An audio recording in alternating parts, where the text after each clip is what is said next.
These words should be Elya Neshama for the Mashgiach Zichrono Livracha. I'm pretty sure I remember Mashgiach once saying when he spoke at a hesped for somebody that he said, the Niftar does not need Elya Neshama. We need an Elya Neshama, which means we need to grow. And Bezrat Hashem, I'll share some thoughts that I heard from the Mashgiach over the years. I was Zocheh at age 18 to go to Ber Yaakov from Elul until Pesach. The Mashgiach left Pesach, and I left when he left the yeshiva. So I was only in the yeshiva for a short time, but he sent a group of the Bachurim to Iyuna Talmud under Rav Abba Berman, and we continued to keep a close kesher with him, going to the Beit HaMusar, going to the Mir Yeshiva, going to Kol Torah to hear the different sichot. And I remember, this could be something that's timely, when I heard that he was leaving the yeshiva, and I was call it a regular American boy, didn't have that Musar background, and it was something special and enlightening to me. And when I heard that he was leaving, it was really, it was very difficult for me. It was like, finally I was exposed to something special, and it wasn't going to be anymore. I remember I walked into the Mashgiach, and I told him what I heard, and I was broken. I was even crying. And he said, Ta'aseh Havdalah. So I didn't exactly know what he meant. I thought Havdalah was, make a separation. And actually, because I'm a Sephardi, and our Havdalah does not have the same words, I didn't know what he meant. And I said, what does the Mashgiach mean? He started to say Havdalah to me. Hinei El Yeshuati. Eftach v'lo efchad. God is my salvation. I'll rely on him. I won't be afraid. He was reading Pesukim of Bitachon and saying, when you feel desperate, and when you feel despair, strengthen your Bitachon on Hashem. That's what he told me to do. Say Havdalah. And we can do that as well today. One of the things I remember him saying, a lot of the things I remember, probably they're in the Sutton also, but he said the following, that in the mountains of Europe, you can go on a train, and there's a view, and the mountain is the same mountain that it's always been, but depending on the twists and the turns of the train, you see things differently. It's the same thing you always saw in life, but depending on where you're holding in life and what you're up to, suddenly things take on a different meaning from that vantage point. And I'll just share that concept now. When a person's now we're going through the coronavirus challenge, and suddenly words that maybe didn't mean anything to us suddenly start to speak to us. In Nishmat, we say, Midever milatatanu.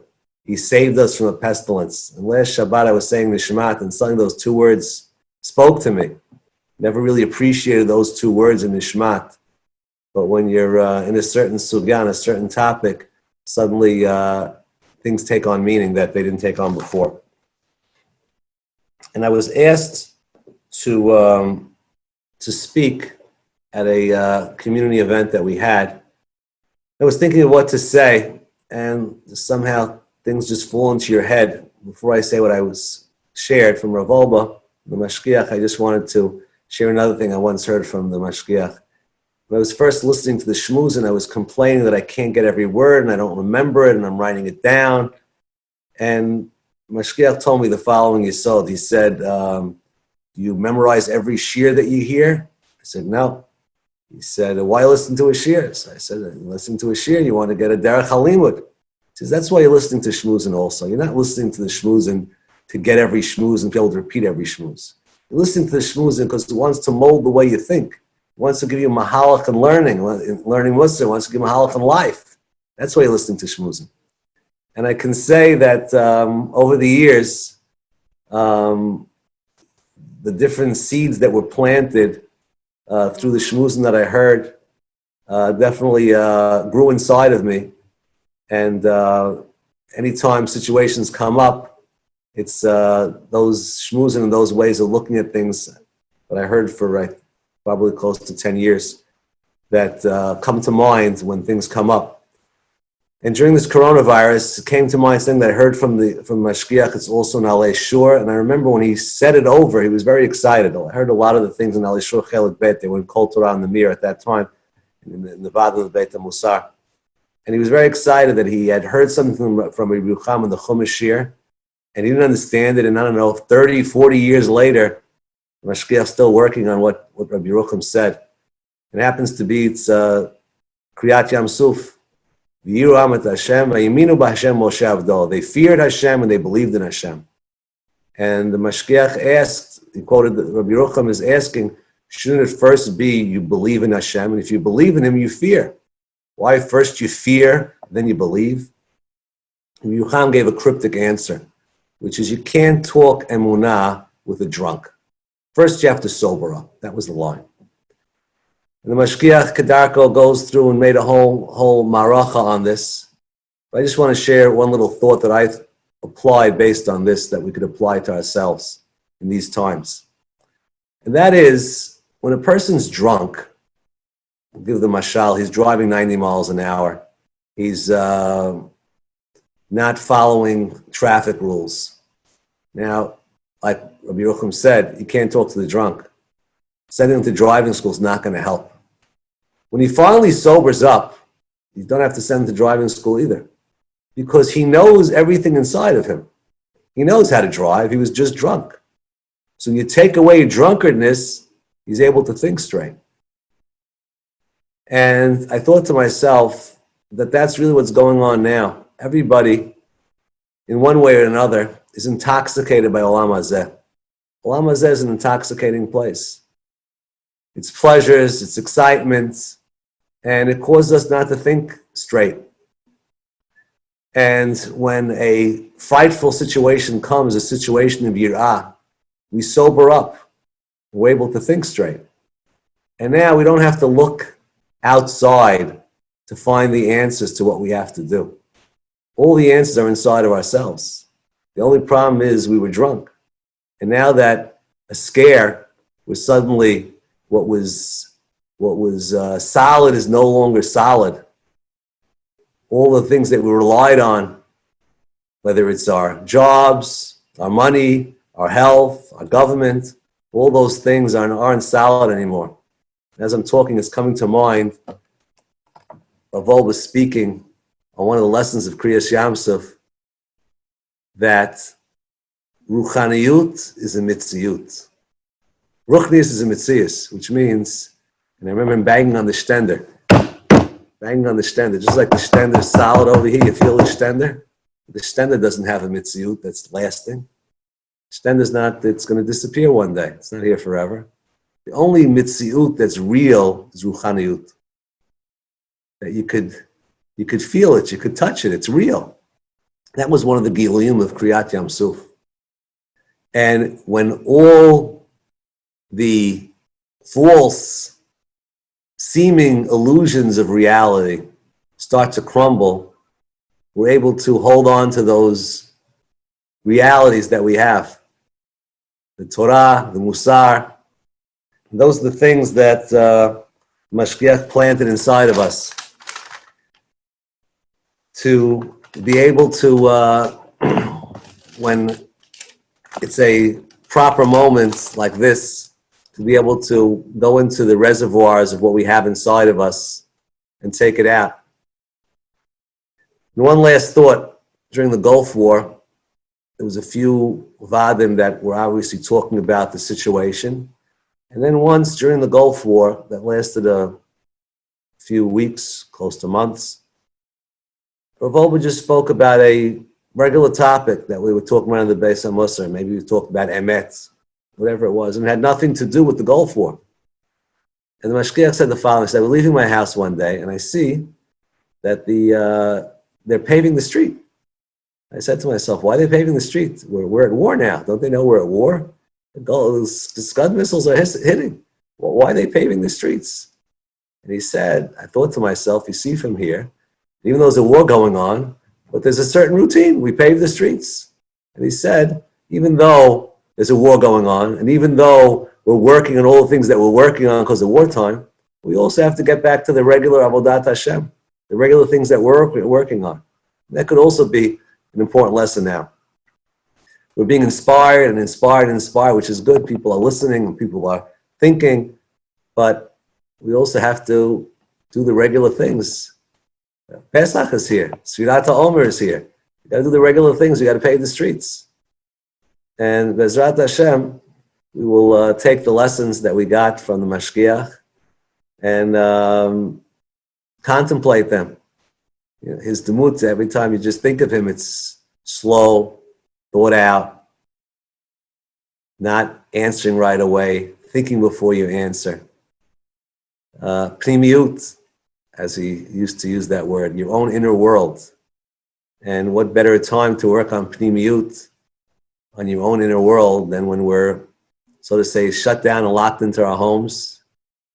It's much easier to find yourself without all the outside noise. This world is sometimes like a loud wedding where you can't try to talk to somebody and you can't hear yourself talk. The whole world is full of noise. And sometimes you have that quiet moment where all the noise is put out, like we're in now. Hashem lowered the volume. Hashem lowered the volume. We're able to hear ourselves think. We're able to hear ourselves speak. Bezrat Hashem will take the lessons of the Mashgiach, and it should be the Elya for his neshama. We also should grow from it. An additional thought came to mind on the Mashgiach that we could apply to today. Let's first give a little background. As we know, the Mashgiach was from Germany, and he was in the Mir Yeshiva that was in Poland. And when the war or the Germans started getting escalated, the Polish were concerned about the Germans as being spies, and all German nationals were asked to leave. And Wolbe had to leave, and he ended up in Sweden. There was a wealthy man called Mr. Lehman, and he wanted someone to teach his children.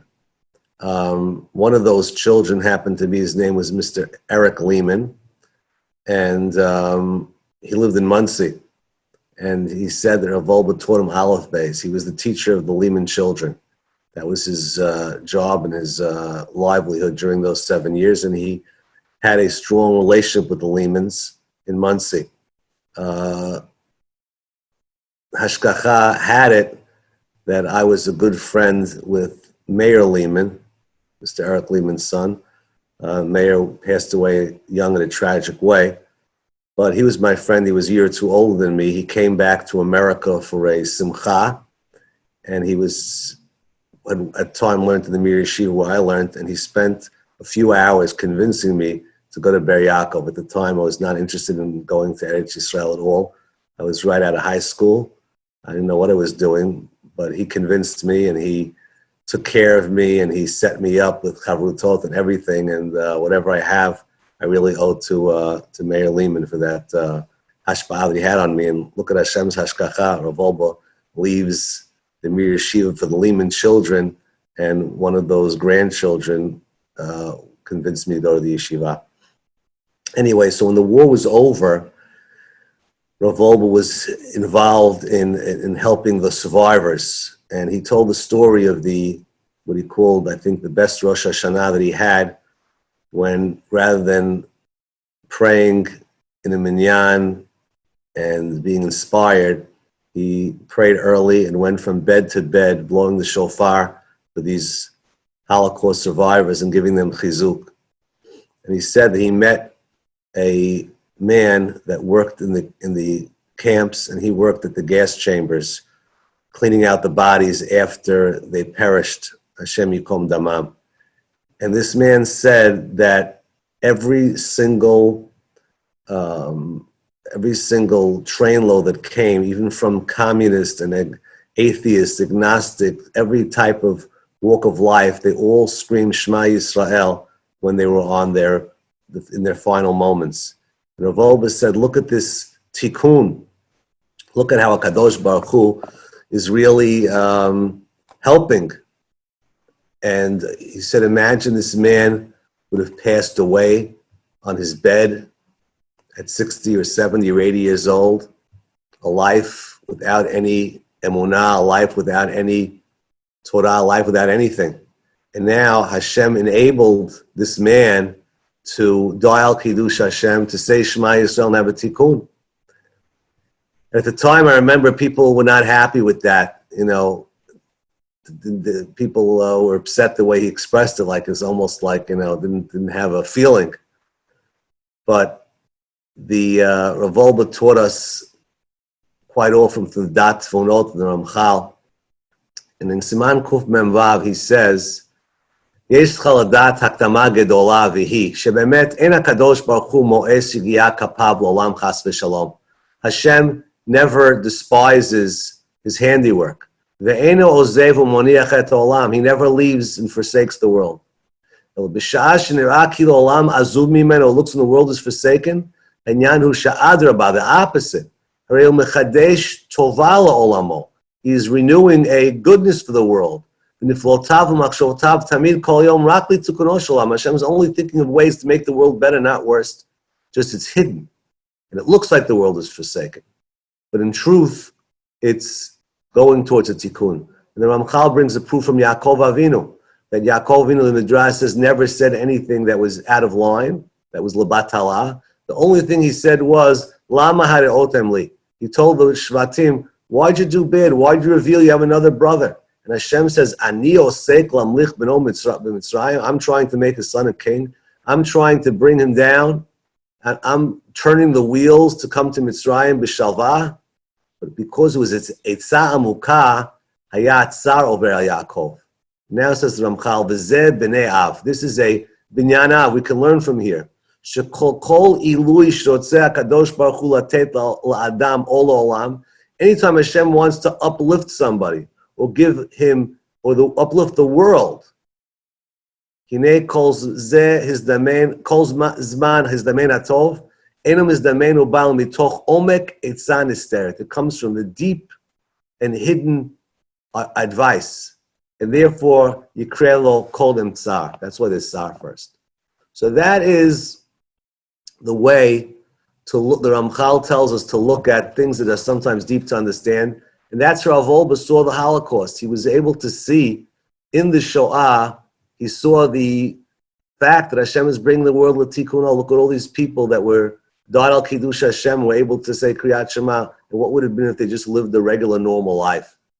Another thing Rav Wolbe said in that shmuz was, Midat Hadin is Tovea Shlemut. Midat Hadin, the Midah of justice is not some just trying to take pot shots at Klal Yisrael.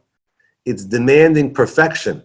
If you have a coach that's coaching someone in any area, he gives him the areas that he needs help in because he's coaching him. He's trying to make him better.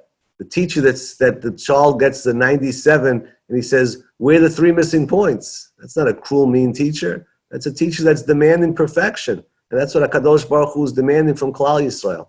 So during these times, you can take that lesson and realizing that even though it's trying and challenging times, HaKadosh Baruch Hu is doing it all to bring the world to a tikkun, to bring out of us emunah, bitachon, kivui, hope.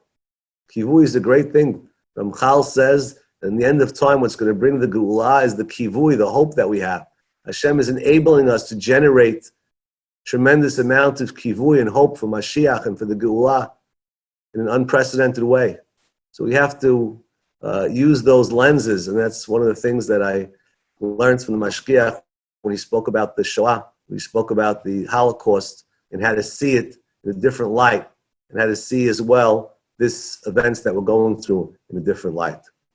Yehei Zichro Baruch. חג כשר ושמח. הדבר ברור, וזו לא הנקודה כרגע שרצוני לעמוד, הדבר ברור שנגיף הקורונה השבית עולם שלם. היו בהיסטוריה זמנים שפרצה בהם מגיפה, רחמנא ליצלן, אך הדבר הקיף מחוזות מסוימים, מדינות מסוימות. אך נגיף שישבית עולם שלם וימית אלפים וידביק עשרות אלפים בעולם כולו, זו תופעה שאינה מוכרת בהיסטוריה. המכה שנתחה על העולם השביטה באופן נחרץ ביותר את הכוחי ועוצם יהודי. אי אפשר הרי לתאר את ההשבטה של עסקים, של חברות ענקיות, מטוסים, כל כמויות הנשק העצומות, הכל עכשיו שובת על ידי איזה חיידק זעיר שמשבית עולם שלם. המציאות האמיתית של ההנהגה המתבקשת, כפי המבט האמיתי, שהעולם הזה ישמש כפרוזדור בפני העולם הבא, שהוא הטרקלין.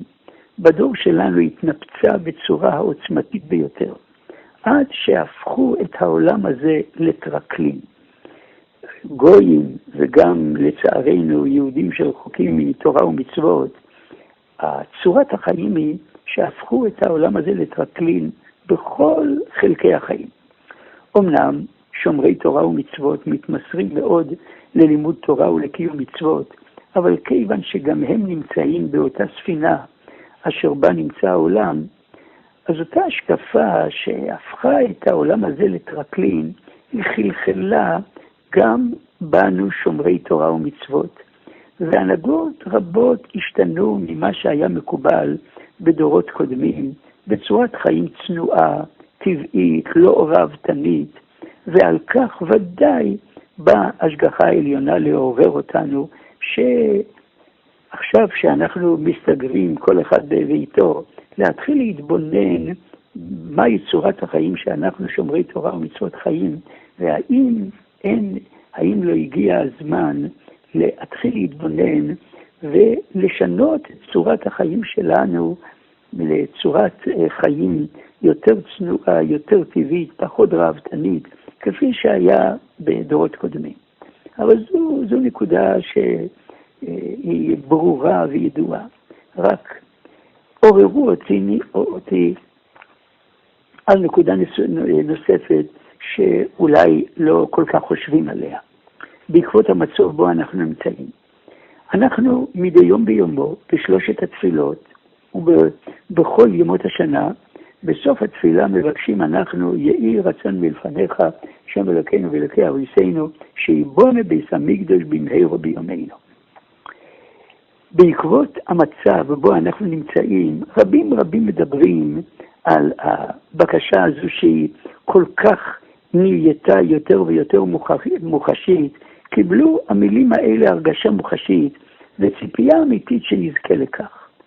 אך נשאל את עצמנו, האם אנחנו מוכנים שיבנה בית המקדש במהרה בימינו? לא הכוונה מבחינת דרגתנו הרוחנית, שאנחנו לא בדרגה רוחנית ראויה לחיות בזמן שבית המקדש ייבנה בעזרת השם במהרה בימינו, אלא פשוט מבחינה מעשית. איך ייראו החיים כשיבנה בית המקדש? נקודה מסוימת, אבל שמקיפה חיים שלמים. הרי כל הלכות טומאה וטהרה יחזרו. וכשמתחילים להתבונן בזה, זה ממש משנה את כל צורת החיים.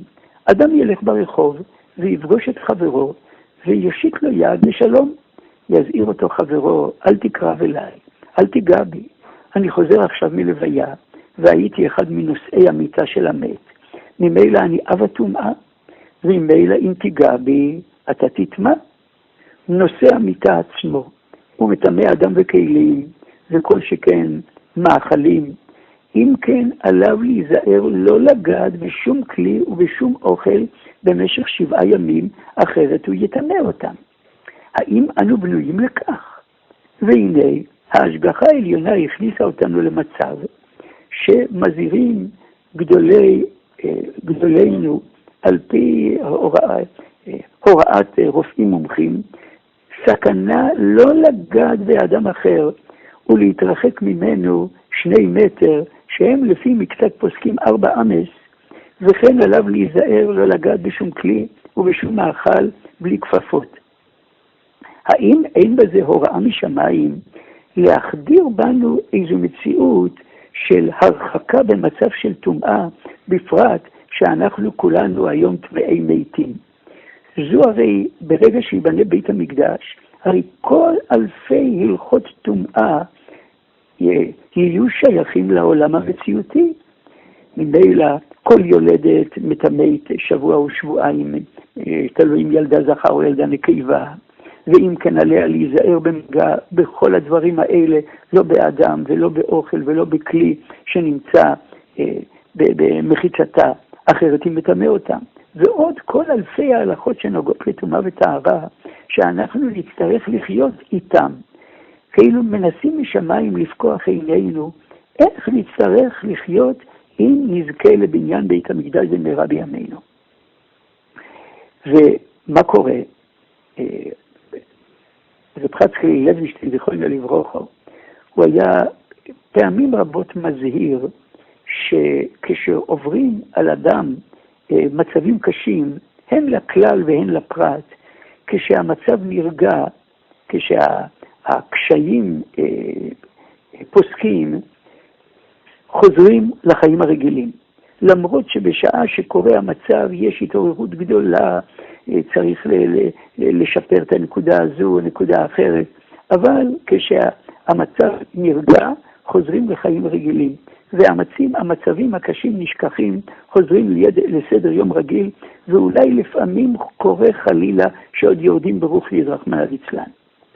אז כולנו תפילה שהמגפה תחדל לגמרי, וכל החולים יתרפאו בעזרת השם. אבל אסור לנו לשכוח צורת החיים שאנו חיים עכשיו בזמן שנמצאת אותה המגפה של הקורונה, ולהביא עצמנו להסכמת הלב שצורת החיים ההמונית, הרעבתנית, שחיינו לפני בוא המגפה, צורת החיים הזו לא תחזור. ואנו נתחיל בעזרת השם צורת חיים פשוטה. כפי שראינו בדוגמה קטנה באותן חתונות שנעשו בחצרות ובבתים פרטיים בתקופה הזו, עם מספר משתתפים מוגבל, אז לא הכוונה שכשהמצב יירגע שצריך לקיים את החתונות בצורה כזו, אבל פתאום הראו לנו משמיים שישנה צורת חיים יותר פשוטה, יותר טבעית, בלי כל הרעבתנות שסובב סביב חתונות, סביב כל מיני אירועים, שגם אנחנו, כיוון שאנחנו נמצאים באותה ספינה כמו כל העולם, גם חדרה אלינו, שנוכל להחזיר את החיים לצורה המתבקשת, שאוי לו מה זה פרוזדור בפני העולם הבא, והחיים הרוחניים הם הטרקליים. עכשיו השאלה, איך באמת מגיע כשקורית תקופה כזו, שקורית מגיפה כזו, שבאמת מקיפה עולם שלם, שאנחנו היינו צריכים לוותר על תפילות בציבור, על לימוד בציבור, ונסגרו ישיבות לפני הזמן, וכל אחד נמצא בביתו הפרטי. אז איך אנחנו צריכים להכין את עצמנו, שכאשר נזכה בעזרת השם שהמגיפה הזו תיפסק, אז נתחיל צורת חיים יותר קרובה למבטו של הקדוש ברוך הוא. אין שום ספק, בלי לימוד מוסר, הדבר לא ייתכן. אם אנחנו נוכל לחזק את עצמנו, לעורר את עצמנו להתמסרות, ללימוד מוסר, אז אין שום ספק שבן אדם על ידי שהוא לומד מוסר, הוא מתעורר, הוא עירני לגבי המצב שלו, אז אין שום ספק שעל ידי לימוד מוסר אנחנו יכולים, ובלי לימוד המוסר אין תקווה שנוכל להגיע להסכמת הלב לשינוי בצורת חיים. ביום הזיכרון למורנו המשגיח, זיכרונו לברכה, שהוא העלה את עניין לימוד המוסר לפסגות גבוהות. זאת אומרת, הצורה הזו של לימוד המוסר העקבי מדי יום ביומו, באמת לשבת ולהתייחד עם עצמו ולהתבונן עם עצמו, שהיא מחוללת ברבות הימים מהפך בגישת היהודי שומר תורה ומצוות על כל חלקי החיים.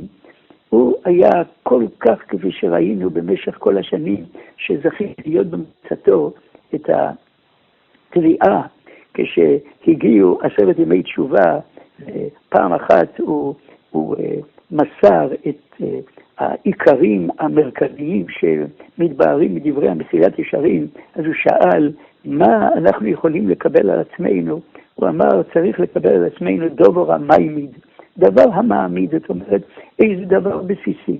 אז אדם יכול לקבל על עצמו איזו קבלה פרטית בעניין זה, בתפילה, בברכת המזון, בכל אחד זה כפי מה שהוא יודע שהוא זקוק לחיזוק. אבל הוא אמר, הדובר המעמיד זה לימוד המוסר, מפני שלימוד המוסר בעצם נוגע לכל שטחי החיים, שבן אדם יתעורר לחשוב על כל חלק מחלקי החיים, איך הוא מתבצע, האם כפי רצון הבורא, או חלילה וחס אחרת. אז כשמגיעים ליום הזיכרון של מורנו המשגיח, זיכרונו לברכה, ננסה ללכת בעקבותיו, וננסה לסלול לעצמנו גישה מחודשת אל כל הנהגת החיים, ונתפלל אל בורא העולם שיסיר מאיתנו את המגיפה הקשה, ואנחנו מקווים ומצפים לקדוש ברוך הוא שנזכה בעזרת השם כולנו לחג כשר ושמח בתור בריאות שלמה, שעוד נזכה בעזרת השם בניסן נגאלו, בניסן עתידים להיגאל. כל טוב.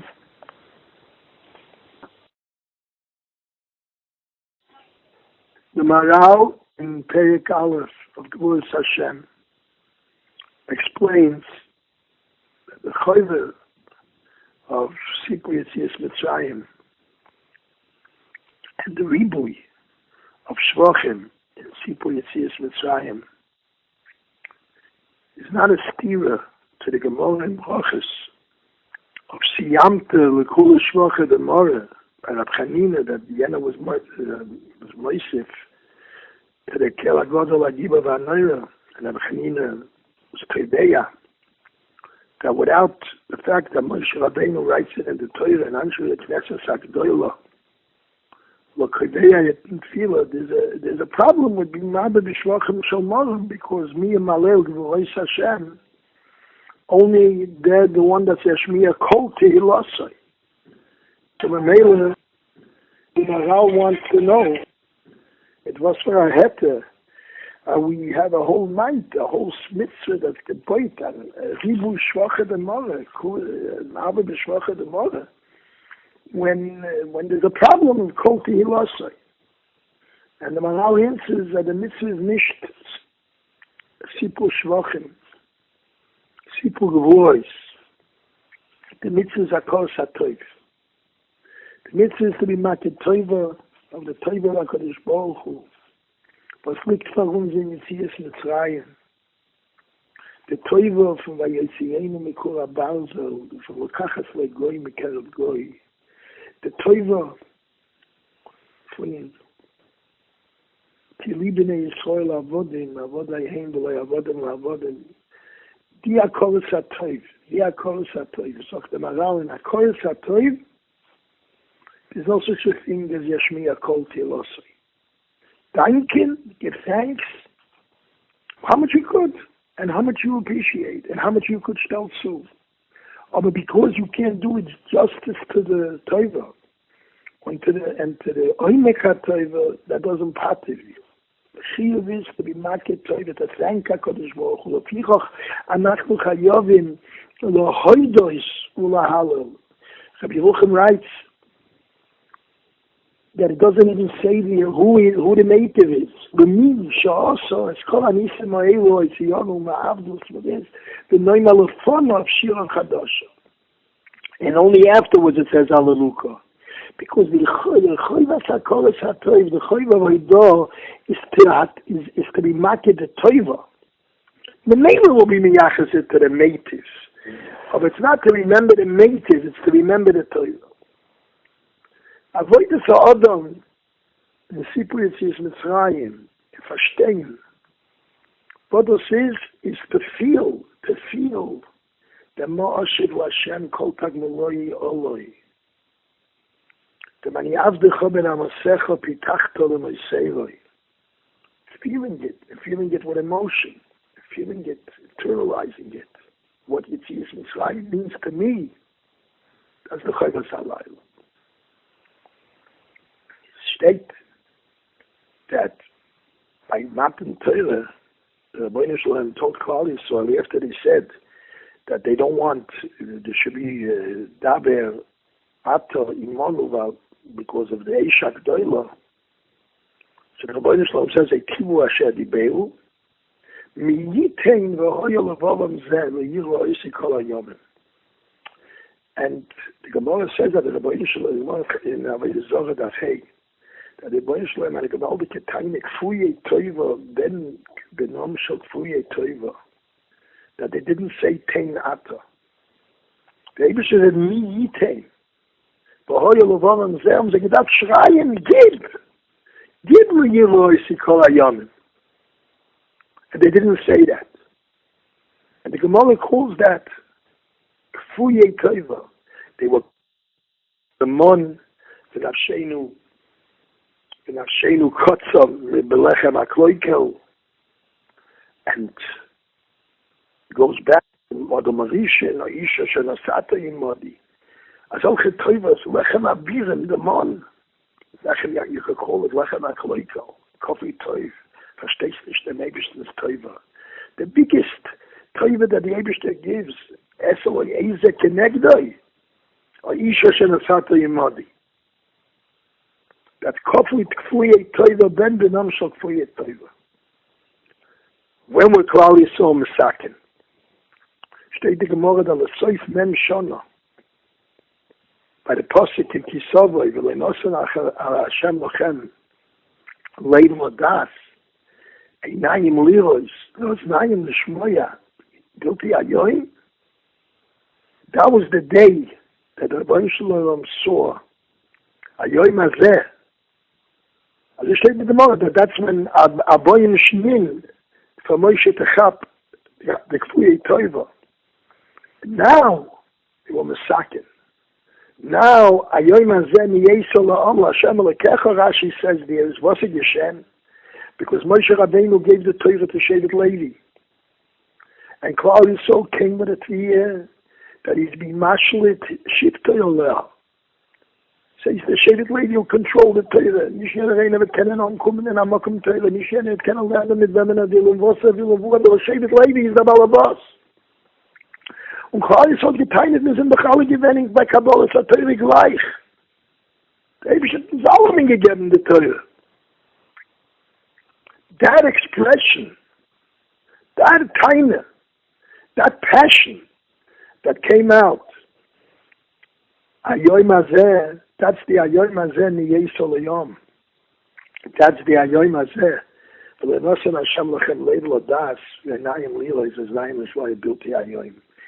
Akolos HaToiv means not in Sichlius, das ist nicht genug, in Hergation. The Hergish that film has to feel the Akolos HaToiv. Klal Yisrael took 40 years till in the Hergation. Shemo Yishla as Mashlit Shiftoy Aleha of the Torah. That's Kina Soitrim Avechachma. Living now in a shrekliche time. The Nesoyim for Akolos HaToiv. When we're so am besten Neufen, when they Sasurim, we're also Berohotim. We can go, we can come, we can daven with a minion, we can learn with Chavusas, we can learn with Chavulas. Es geht noch schwerer und schwerer.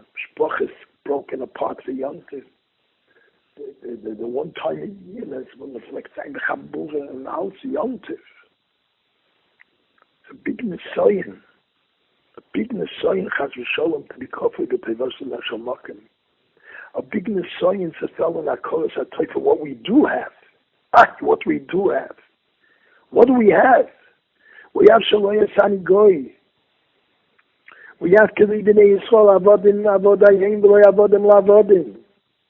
We have Ani Avdecha Ben Amosecha Pitachto L'Meiseiroi. We have Chorus, Al Tikri Chorus, Al Cherus, Ein Lecha Ben Choyle, Al Mishoisid V'Torah. We have the Cherus of Barosi Lodom Yetzorah, Barosi Loitoim Tavlin.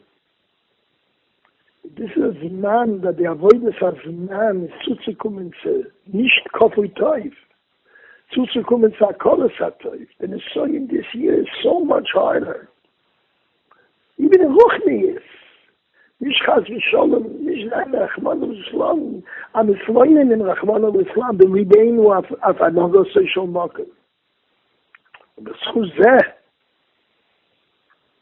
את מזן להפעילו לאוירו, את זן, חסדי השם כלא יסמנו, כלא יכולו רחמוב. אבל רבי שתדעת, כן, מה, כל רינה וישוע ואורי צדיקים, וביונטף, זה היונטף von Sosain, היונטף von Simche, היונטף von Cherus, und Take. We should be Zeiche. You just wait on Shabbos HaGodol, Hinei, Anochi Sholech, Lochem Esim, Yohan Novi. So the Rabbi Shalom helps him. Wir sehen doch den Pame Agula, wir sehen doch den Umevi, Zeiche Chaz Yovis, Umevi Goyel, wir leben doch über den Umevi Goyel. Wir sind nicht kommen Chash mit Kitzen, aber wir sehen doch mit der Eigen, Azah, Heufa, Bada, Goinu Zecho, Akozoish, Veiteva, Atzecho. Zet is. Zo gaan we zorgen zijn. Zo aan de nissen als iedereen je goel. Agula. Tiefste gula. Dus we zorgen zijn te zijn. De gula Shlomo. De nissen als iedereen je goel. Achak Roshem Samech.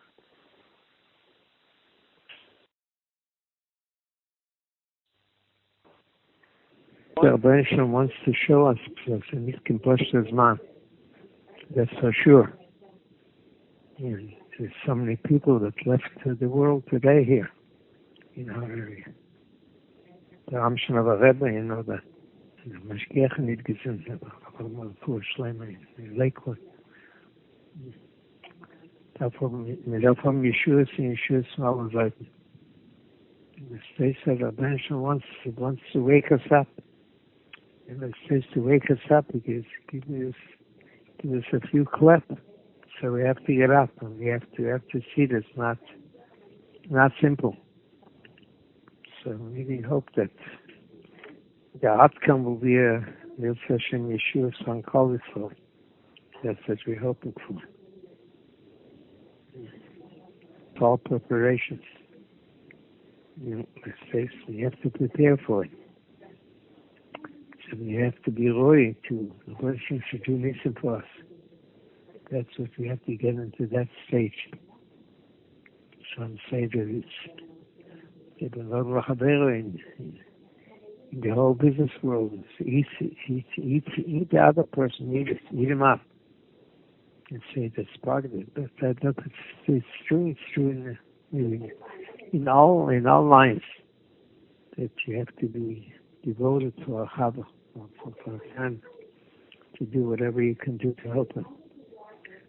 So I certainly hope that the Benjy shows Nisim in its voice. The voice of the voice of the Rabbi because the Mashgiach, he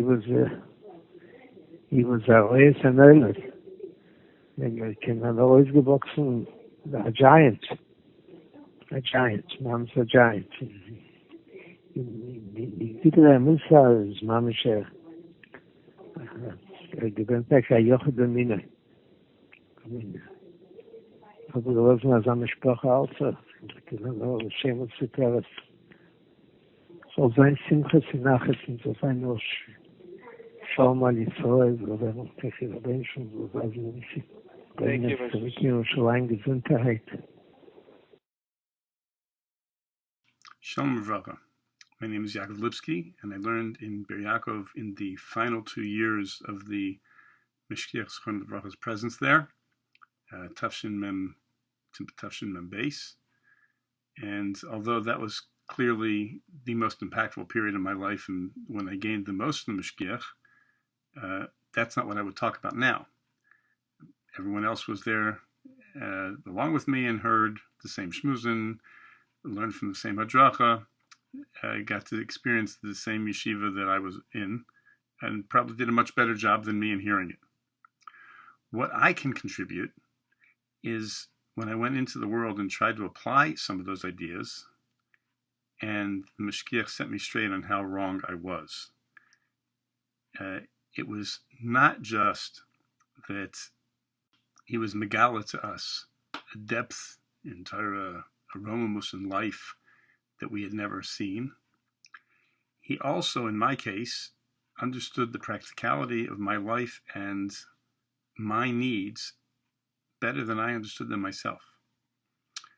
So, for instance, when I became engaged and he was in America and I had the opportunity to introduce my kala to the Mashgiach, the following morning I was driving the Mashgiach from New York to Lakewood where he was giving a shmooze, and he waited for a quiet time in the car, and he asked me, Yanke Pesach, ihr weißt, wo das ist Takt?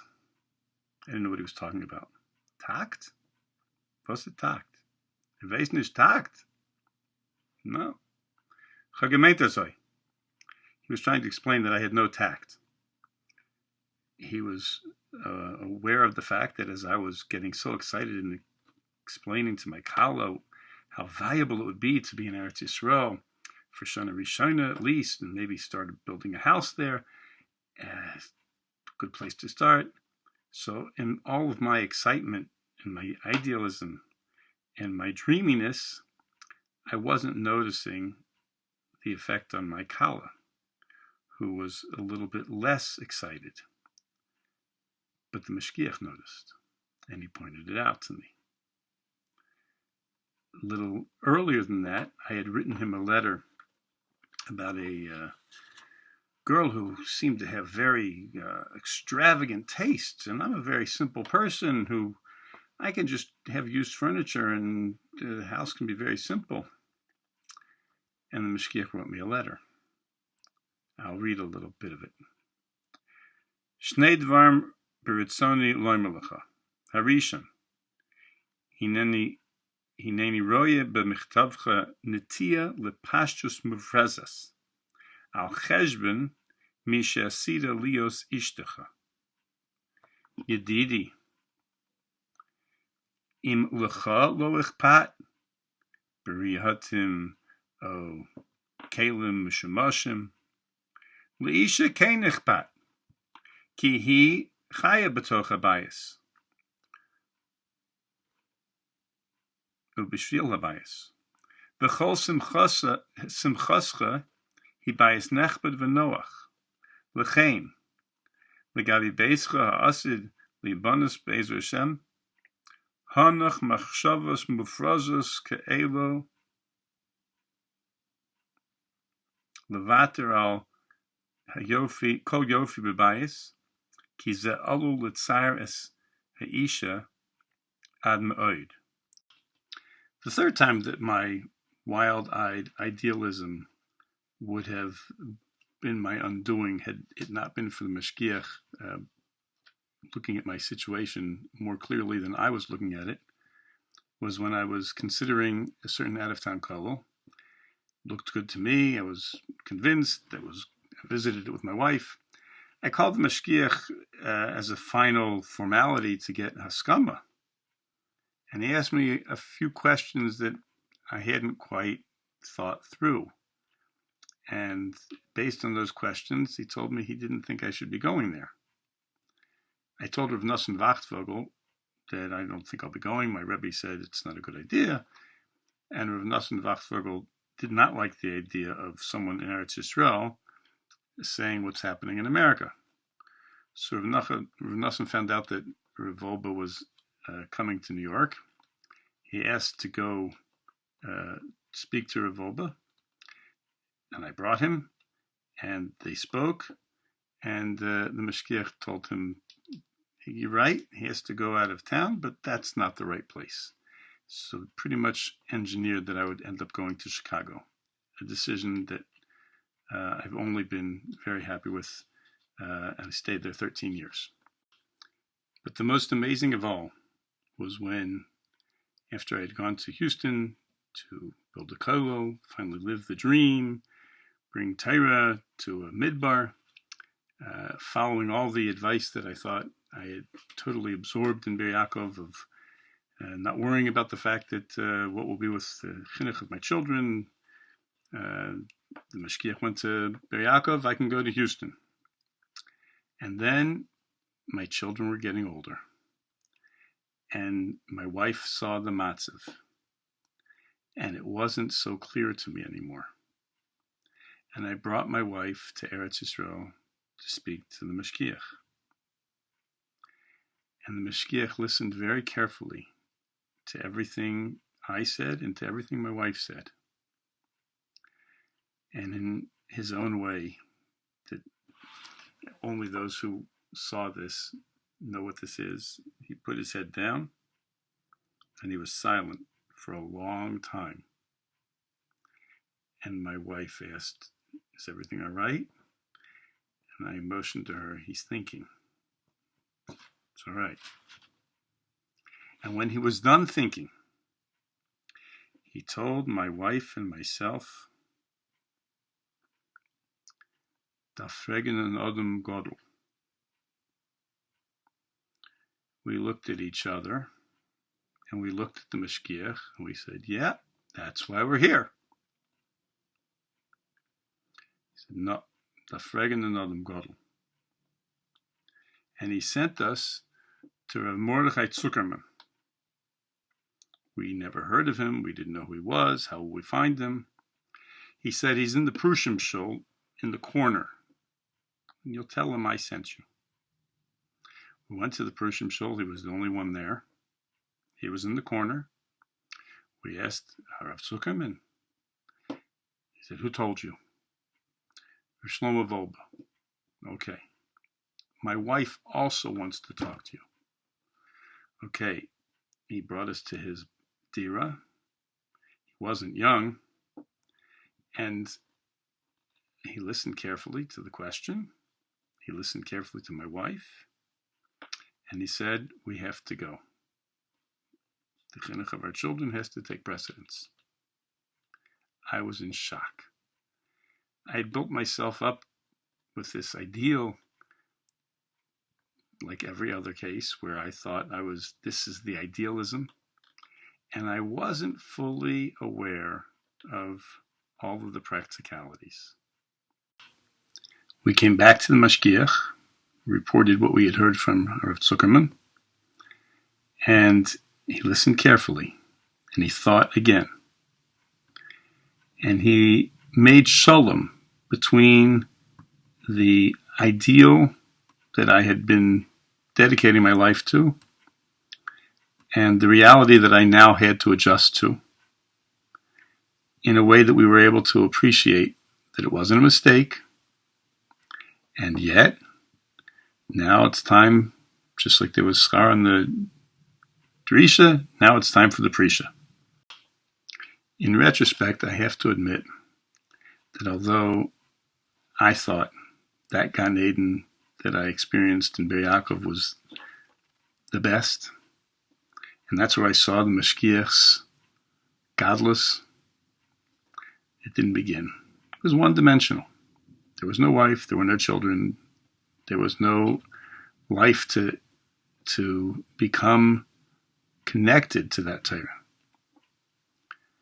When in later years, the Mashgiach guided me in how to connect those ideals to a real world, then I understood the real godless, the Mashgiach, and his ability to take that heavenly awareness and be merited into this world in a way that it didn't become lost or diminished.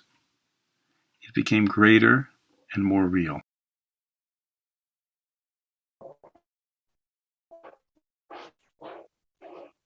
This is an unusual situation for me. I never thought I'd be doing this on modern technology, but this is unusual times. Unusual times calls for unusual measures. The only way of being able to speak about the Mashiach, share some machshavos in a venue that would cross nationally but internationally is this mode of communication. So as much as it's an uncomfortable thing for me, this is what the situation dictates. But HaKadosh Baruch Hu should continue to give us the ability to protect the kedusha of our homes and keep the kedusha of our homes intact and use technology only in the way that it can be used for protecting the integrity and the sanctity of our homes. Anything that is said now that is a seirus for anyone should be a schus for Refuah Shalema for all the chaylim, which are unfortunately too numerous to individually mention, but should be a schus that HaKadosh Baruch Hu should see with his rachamim merubim the ability to end this matzav and this magefa, the Karav Mamish, and Halavai it should be ended with the Mashiach Tzidkenu. It's been 15 years since the Mashgiach is no longer with us. And it's not just that it seems like yesterday that I got the phone call that the Mashgiach is no longer with us. But every day I live with the Mashgiach's chinuch, and especially in situations such as these, very trying situations, so my thoughts automatically go to what would the Mashgiach say, what would his chinuch dictate in these matzavim. And I was able to learn with some Talmidim, Balbatim, some shtiklach in Aleshur, in Negeh to Pesach, that as it is with all Torah's MS, it resonated as a message that was never more relevant to this particular moment. Even though I saw the shtickle many times, but all of a sudden it became something that spoke to this matzav. We all know that the Mashgiach has a Yohrtzeit that applies to chinuch of binyan and smicha. The two elements of chinuch that are part of every chinuch is binyan, which is creating the structure from which the chinuch is able to function and grow. But there's also the element of tzmicha, which within that binyan there's an allowance for the child to grow in as much the same way that a Esriel samech in the environment that is conducive to its growth. The Mashiach says that within every person's existence, within the Jewish calendar, within the nature of HaKadosh Baruch Hu's structure of Torah and Halacha, so that's the binyan that's created for each individual. And that individual has to now use that binyan and be tzamech, to personally take the structure and sprout with it and grow with it. And Pesach perhaps is this inyan in an extreme way, because we have the binyan of a myriad of halachas, tremendous amount of halachas that are relevant to creating the Tzuras HaChag. And those halachas create the structure from within which we can then be tzomech. But whereas all halachas create the ability for us to be tzomech, on Pesach particularly, there's a chiyuv for each person to shtelzu to the binyan and be tzomech in a way that he experiences Pesach the same way that Klal Yisrael experienced Pesach by Yetzias Mitzrayim. And that's part of the halacha.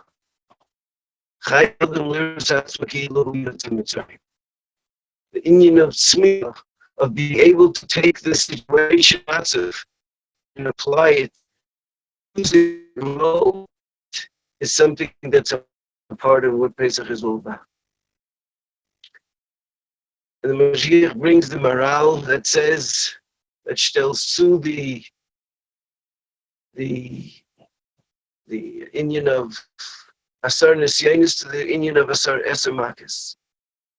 He says that both of them were done. The 10 was for the purpose of allowing Paro, of creating the situation where Paro was able to reach to the essence of who he was, to the Atzmai. The Atzmai that was forced to recognize HaKadosh Baruch Hu, despite all those layers of guf that didn't want to be Mekabel. But each Makkah peeled away another layer till he got to the etzem of who he was. And the truth of who he was, the truth of the reality that he himself recognized, was reached through each Makkah getting closer and closer to that reality. And on the same vein, you have the Asar Nisyanis. The Asar Nisyanis was an aliyah for Avraham Avinu, that each Nisayon was a Nisayon that allowed Avraham Avinu to reach the Atzmai of Avraham Avinu. The Atzmai that was the core of Latz Olam HaTorah. And in that Atzmai, you connected to the Rabbi Shalom. And there's two ways to do that. There's a way of HaKadosh Baruch Hu imposing Makkah, imposing Shverkeit from the outside, and causing that Einesh to reach that core of MS in oneself. Or there's the element of Nisayon, which is meant to uplift and to carry, which also comes with Shverkeit. The Nisyanis of Avraham Avinu were Shver, but they came with the Nisayon of the Rabbi Shalom, testing around and giving him an opportunity to uplift himself to reach Atzma. And in that Atzma, in that Avraham Ivri, he was able to stand connected the whole world, and he was biyachad, he was together with the Rabbi Shalom. And Klal Yisrael at the pinnacle of that Gilui that was created by the situation of Yetzias Mitzrayim. That was a Gilui Shechina that was shaykh, that only the Becharis in Mitzrayim were to be masik, and therefore they perished from that Gilui because they had enough hasaga to be able to be masik, that there was something here that was so powerful and they weren't able to survive that Gilui. But Klal Yisrael Zaycha, through that Gilui, to be uplifted, to be taken from the Avdus Mitzrayim and be able to be Zaycha, to become the Am Segulo, Anisa Lakim Lavolo Kachzal Goy Mikeru Goy. And we came the Goy that was right to the Kabbalah Satar.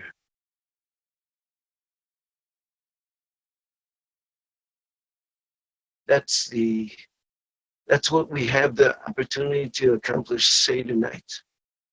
And all the halachas and all the halachas of the Seder, of what goes into making the matzah, and there's an arichas of the zrizos, the Indian of zrizos, and the Indian of anava, and the Indian of all these inyanim that are part of the matzah, is what takes the matzah that can be lechem oini and elevates it to a matzah of cheres. And the B'dikas Chametz is the Surah Merah. The B'dikas Chametz is the Tzura, is the binyan that gives us the hadracha of how we need to be Surah Merah. And perhaps this B'yantiv, more than any other Pesach, is an opportunity for us to reach that Atzmai. Rabbi Shalom is taking us through a matzah which is full of tsar, full of shverkeit, full of humbling realities of what Klal Yisrael is experiencing. And that has to reach a core in which we stand lifnei Hashem. And this is what we have the opportunity to accomplish when we sit by the stage and we eat the matzah. And we eat the lechem oini, but we recognize that in that oini is the presence of the Rabbi Shalom, and in that presence of the Rabbi Shalom is the ability to be b'nei chayim. Mentioned that really this Ergoshes we all have the tsar and the yoga of what mishpachas are going through, what they've lost is so powerful and so difficult, and yet we're being asked to come into the yontiv with simcha and bitachon. How do we do that with the present matzah? But we find that there are other times that the Rabbeinu Shalom is bitaveh from us, conflicting feelings. By the Seder itself, we're avodim and we're b'nei chayrin. We eat lechem, we eat marar, but we sit with haseba like b'nei chayrin. And on Yom Noraim, it's a zman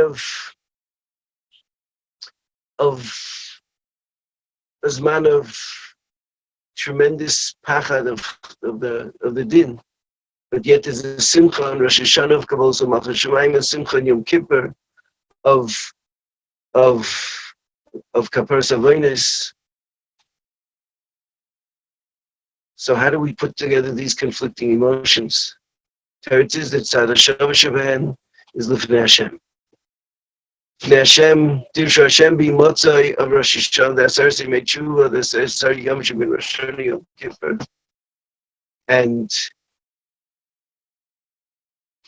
the Moira Gadol Zugil Shechina of Pesach. That's the great equalizer. That allows us to be able to experience seemingly conflicting Hagashas. And now too, we're lifting Hashem. Now Hashem is b'imotzai. David HaMelech says in Tehillim, Memvav Beis Elokim Lanu Machzev Oiz Ezra V'Tzarais Nimtza Ma'oid. The Rabbi Shalom is our machzeh. He's our trust and our strength. Ezra V'Tzarais, he's our help. He's our help that's ready to help us in a time of tzaras. Nimtza Ma'oid, not just b'imotzai. Nimtza Ma'oid. And in that time of Nimsa Ma'oid, in that time of HaKadosh Baruch Hu being Matzah, to handle all these conflicting feelings and the intensity of the time was lost as a nation. Mishpachas have lost as mishpachas. Almonis, Yisayimim, we've lost Talmidei Chachamim, Gedolim, Manhigim. We've lost a tremendous amount already. And so there's a tremendous amount of tsar. But that tsar has to say, there's the Rabbi Shalom who's monning us. He's monning us to be Mekabel B'Yontiv with a simcha. To be Mekabel B'Yontiv, that we should turn this tsar, this collection of chashuv and neshama,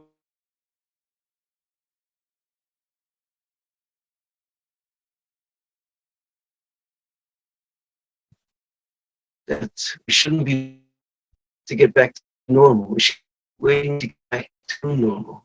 The normal of Mashiach. Even if we're not zeiches in Am to be zeiches to Mashiach yet, but we need to return to a different norm.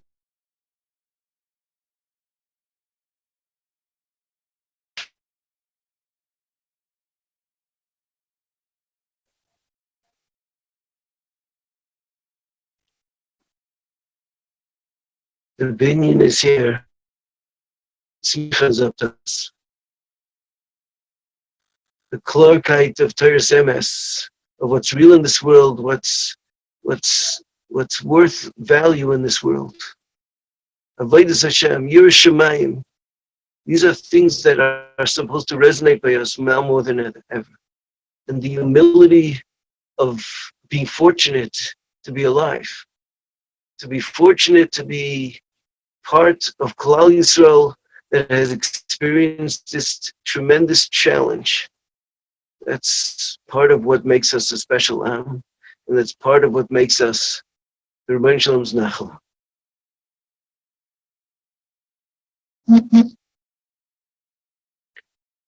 Mashgiach used to say in the last years of his life, and then afterwards he used to go to the Rebbetzin, and Rebbetzin used to say it more than ever, Mashgiach dreht sich in Gassen.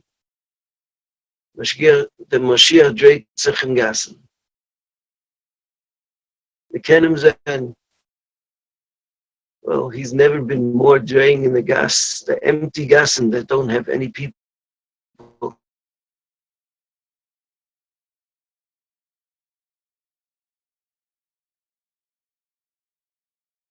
For Mashiach to come not just to extract us from this matzav, but to be able to bring us to an elevation of atzmai, of what the sheer kaim of Klal Yisrael is. And this is the time when the sheer kaim of Klal Yisrael is Gala.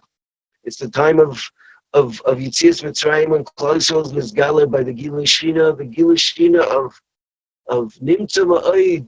Ezra B'Tzara's Nimtza Ma'id is right with us. Now we got to turn that. It's our Achan into Mashiach.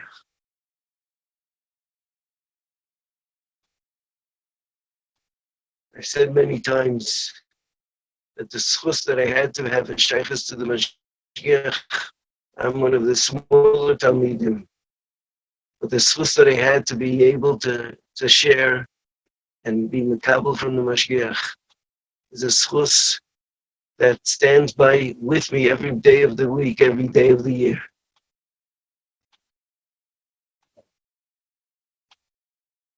And his klorkeit is what allows us to navigate in this very confusing world. The Welt says that the Chazal say that the tikkun, that the school to be manei magefas keteiros. Mashgiach brings a zayah that keteiros, the zayah says keteiros stands for klorkeit. Keteiros, the essence of the keteiros was that it created a klorkeit. When a person smelled the keteiros, came to a klorkeit in himself, in what he did and what he didn't do. And this is what the Rebbeinu Shalom's money for us right now, klorkeit. You have to realize that, come back to the basics of what life is, just like matzah is the basics of what a bread is. And stop filling it with all kinds of stuff that blows it up in an unreal way.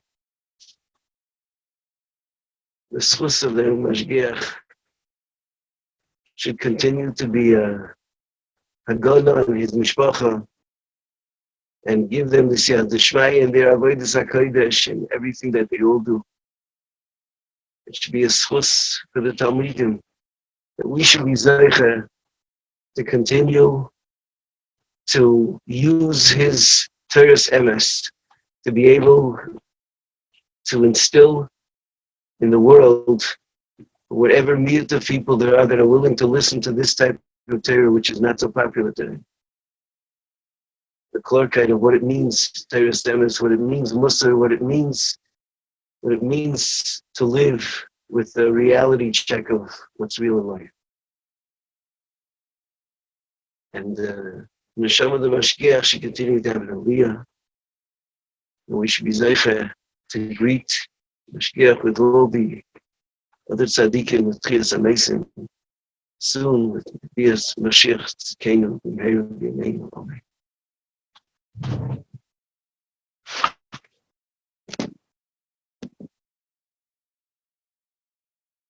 Learns from his ksovim. And let's speak about what it means, his Eures Bechlal. We're living in a very, very difficult tkufa. We're living in a tkufa that there's a magefa that's spreading over the whole world, and the world can't cope with it. HaKadosh Baruch Hu is speaking to us. He's telling us something. And let's try to see what we could learn from all of this. There's something called chizuk and there's something called isoiris. It's two different things. Chizuk means in a certain aspect you take a certain chizuk. Divrei Torah, divrei tzichem chizuk, tefillah tzichem chizuk. You have a chizuk in a certain thing. Isoiris is something much more general, something much more deeper. Let's look at the Lashon Rambam in Hilchos Tshuva. Lashon Rambam is like this. Af al pi, shetkiya shoifer b'Rosh Hashanah gezeres hakosuf, remes yesh boy, kloimar, uru yeshenim mishinaschem, v'kitzu nirdomim mitirdamaschem, v'chipsu b'maasechem, v'chizru b'tshuva, v'zichru b'irachem, elu ha-shoichechim es emes b'havli hazman, v'shoigim kol shinosom v'hevel v'rik asher lo yoyil v'lo yatzel, habitu l'nafshoisechem v'tivu darkechem u'ma'alelechem, v'yazov kol echod mikem darkei haro u'machshavtoi asher lo toivo. What is the Rambam saying? The Rambam is saying, Uru yishonim mishinaschem. When somebody sleeps, his seichel is not working well. It's only working a certain fraction of what his seichel is possible to. He's sleeping. When a person wakes up, his seichel becomes intact again. He's able to be active, fully active. That's what its eruris means. When you're in a matzav of tardemo, a matzav of sleeping, havli hazman, you're living in the world of, not the real world of Avodas Hashem, living in a world of havli hazman, what the Rambam calls. Such a thing is awakening. V'zichru boir achem. That's what this eruris means. Not just a chizuk, but a basic change in the whole way a person lives his life. Ben Yoino, in the beginning of Shar Sheni, talks about the 6 drochim that a person should be misoirer l'tshuva. He calls it his oireres, the same lashon of the Rambam, his oireres, not chizuk. And he says the first derech, he says, when there's a tzora, there's such a thing of being misoirer. And now we're trying to be masber more what it means. There are different types of tzoras. Yodua the Ramban, Sof Parshas Boy. The Ramban says that Iker emunoseinu comes from Yitzias Mitzrayim. Why? From Yitzias Mitzrayim, we see the Hashgacha Protis. We see there's a Kadosh Baruch Hu in the Olam. And we see Hashgacha Protis. Nisim Agdoilim, we have to learn Nisim Nistorim. In other words, the Ramban says like this. Somebody has chorus. In the chorus itself, you don't have the hechrich, that's Hashgacha Protis. But since we know from Nisim Gdoilim, there's Hashgacha Protis, so we have to see, there's Iker Choyves Emunoseinu, Yisod Emunoseinu Hu, the Ein Mikra Ba'olam Klal, everything is Hashgacha Protis. But where do we learn this Hashgacha Protis from? We learn this Hashgacha Protis from the Nisim Gdoilim. Nisim Gdoilim we saw, Yad Hashem. So in the Nisim, the regular Hanhokas Ateva, we also have to see that everything that's Hashgacha Protis. Somebody some kind of Torah has a brocha. If he's Chas Hashem over the Torah, there's the heipach of that. But there's another thing. There's certain soros that you see Yad Hashem in them. There's a maimer from Rabbi, the Agdomet, the Sefer Tvuno, the first chelik, that he brings from Yeruchim Mordechai Yesod. He brings like this. One of the kinnis in Tisha B'Av is B'tzeisid mi Yerushalayim, B'tzeisid mi Mitzrayim. What's the kinnis saying at Zushtel? B'tzeisid mi Yerushalayim, B'tzeisid mi Mitzrayim. So the Rabbi Yeruchim says, the same way you could see HaKadosh Baruch Hu in Ha'oras Ponim, you can see Hester Ponim also. And the Hester Ponim, the Ma'ilum HaTeva, you see the same Hashgacha Protis. The Churban Bayis, the Medrashim bring the Churban that there was, the Tzoros that there were. It was the Ma'ilum HaTeva. The Shoah that there was. Is anybody could think in his normal mind that it was Derech Mikra, Derech Teva. It was something way above anything a child to think about B'Teva. So when such a thing happens, you have to have this Eruris the same way you see Yad Hashem. When you see Nisim Gedolim, you can see if it has to upon him, Yad Hashem, the same thing. And that's where his Eruris has to come from. There's a musag, different musag of his Eruris. And that we have to see. we're witnessing something here that was a Maila Bateva. A Mageifa came onto the world that nobody had any idea of such a thing. Nobody was prepared for it. The whole world came to a standstill. There's something basic here. Like Baruch Hu is speaking to us. He wants from us something. We have to know how to be mis'orer from this. And what does this oiris mean? What's the yesod of this oiris? The yesod of this oiris is that a person is murkav from guf v'neshama. The Rav Shechaim brings that the misad neshama of a person is higher than malachim. A person can reach the mordike dargas, more than malachim. But there's a guf. The guf is mashchich on the person. And the yesod of this oiris is when the koich of the neshama becomes stronger. Ramchal learns in the Sefer, in the Maimer HaChochma, what is Kiyah Shofar? The koich haraz nismayet. That's the koich of shofar. It brings back the koich of Adam Rishon Lifnei Achet to a certain madrega, to a certain degree. That's what the service means. The koich haneshama becomes stronger. It's a person is soimen and becomes stronger. This koich haneshama, and this we have to see today. We have to see the Yad Hashem. We have to see what HaKadosh Baruch Hu is asking from us to do. And this we have to be able to be poil on ourselves. Rabbi Yoina says in the Sha'ar Rishon, first what the Rambam says in Perek Zayin Ilchos Tshuva, there's a haftochet to Klal Yisrael to do tshuva. That's an Akras Hayom, there's a haftochet mafurish posuk in the Torah that Klal Yisrael will do tshuva. But the yesod of doing tshuva is the koich of the neshama, because of tzoros or because any other reason we see Yad Hashem to misoired l'tshuva. And Rabbi Yoina brings in the Sha'ar Rishon, he brings that when a person does tshuva, he's mal Hashem's lavovchot lavav zarecho. A person reaches dargas he had no idea he could reach them. That's the koich of misoired, the koich of tshuva. And I'd like to point out a certain thing that's lacking in the door today. People are very spoiled today. People are used to getting everything they want. They know how to deal with difficulties. They can't deal with hardships. And one of the things we have to learn from all of this is there's a matzav of cherum here. There's a terrible matzav here. We have to learn how to combat it, how to deal with it, to go out of being spoiled, to learn we have to live with hardships. And such a tkuf, we have to learn how to deal with it. And that's part of this oirus we have to go through. HaKadosh Baruch Hu help us. We should be able to be misoirer and know how to be misoirer and be able to be mekabel. We have here mekabel with Hashem, Luchal, Liskot, mekabel pnei nishichenu b'korov. Nirtz Hashem, Amen. A good moed. We find in the introduction to Yetzias Mitzrayim, the Torah Kedosha, HaKadosh Baruch Hu gave Klal Yisrael the mitzvah of Kiddush HaChodesh. And there's obviously something critical about the mitzvah of Kiddush HaChodesh that necessitated that it should be given punkt before Yetzias Mitzrayim.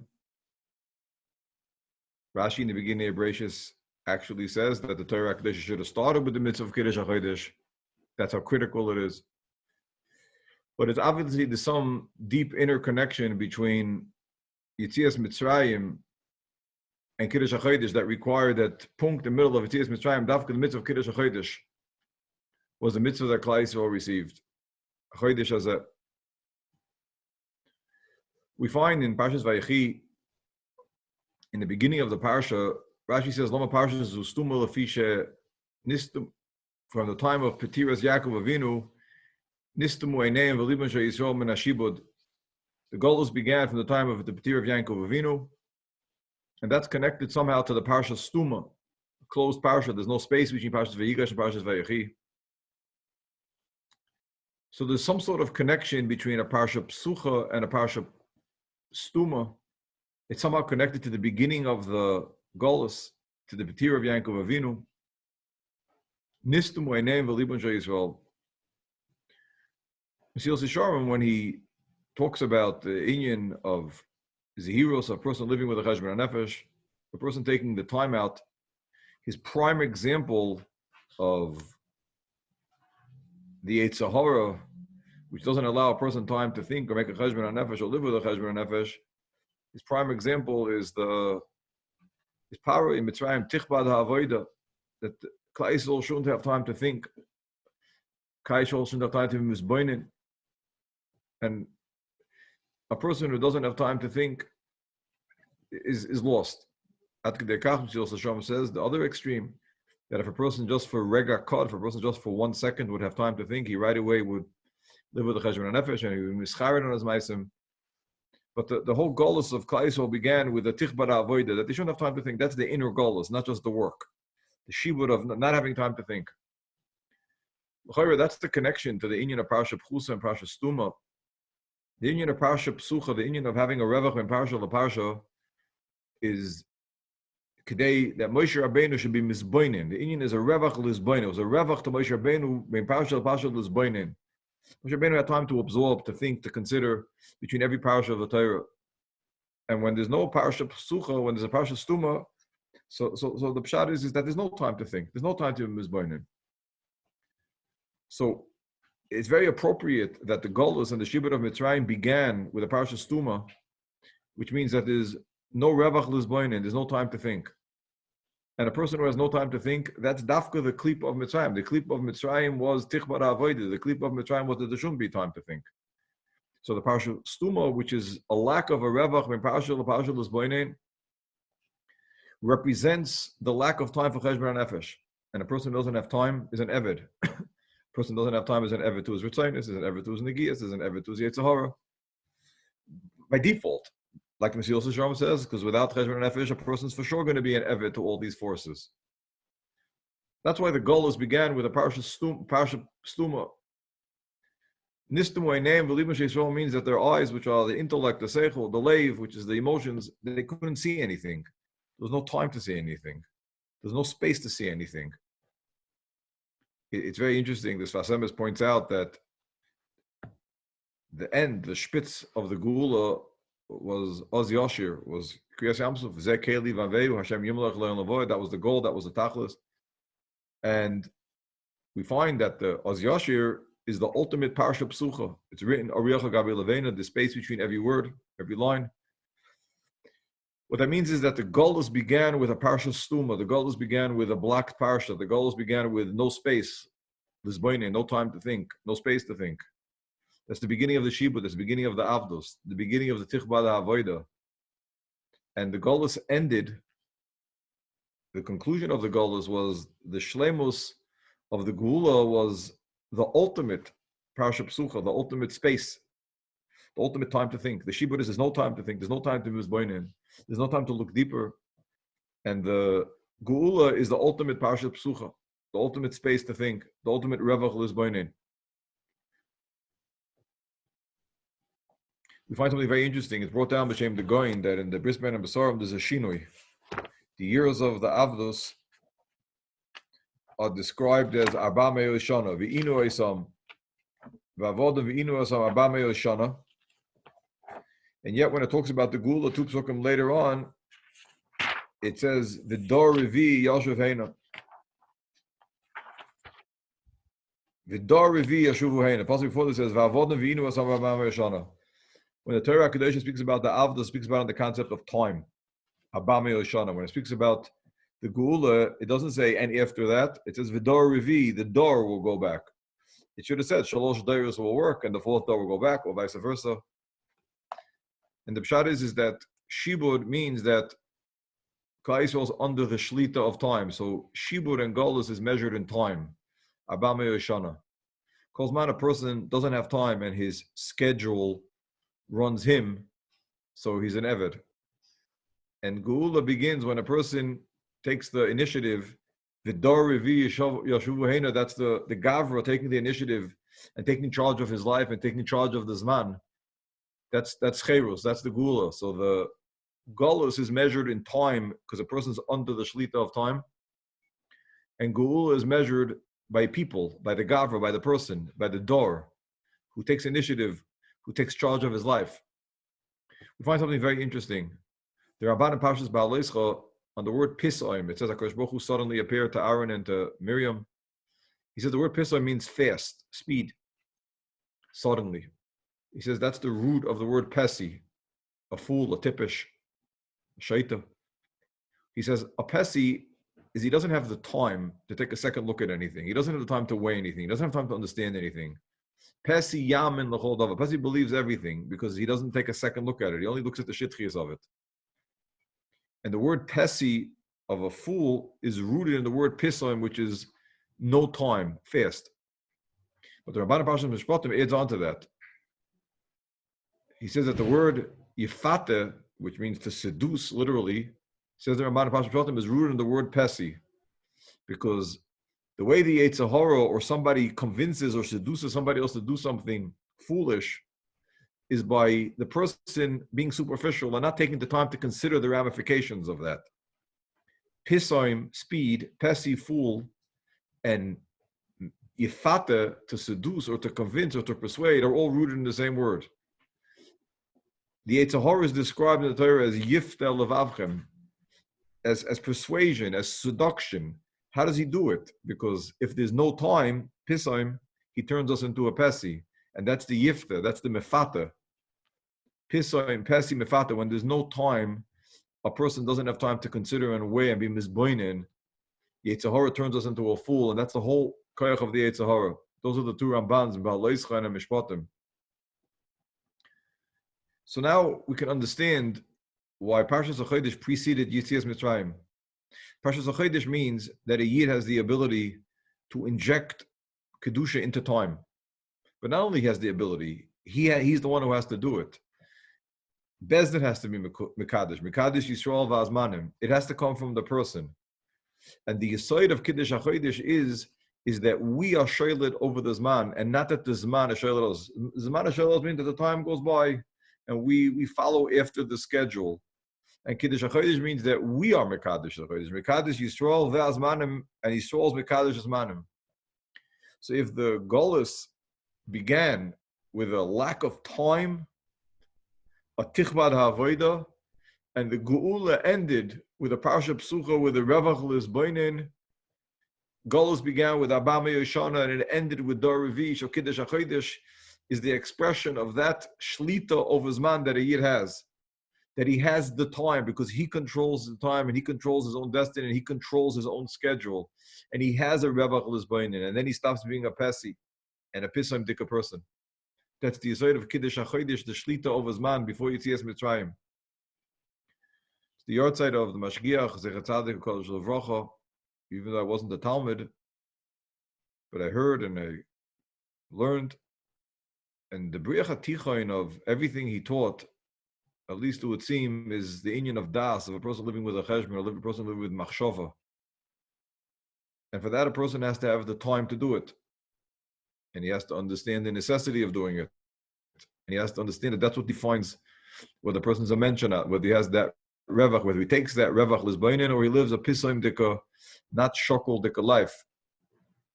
And that seems to be the briach hatichon from all his teachings, perhaps more than anything else. And perhaps it's kedai to add on that we're in a time now where the Rabbeinu Shalom slowed the pace down of the whole bria, of the whole world. So we have time to think, we have time to consider, we have time to mizboinin. And that etzem time to think and that time to mizboinin, albeit forced, we didn't do it voluntarily, but the Rebbeinu Shalom forced us to slow down and to stop being pisoim and to stop being pesi. And that time to think, which is the opposite of tichbar avodah, is be'etzem the yitzia mishiba legula me'avdus l'cherus.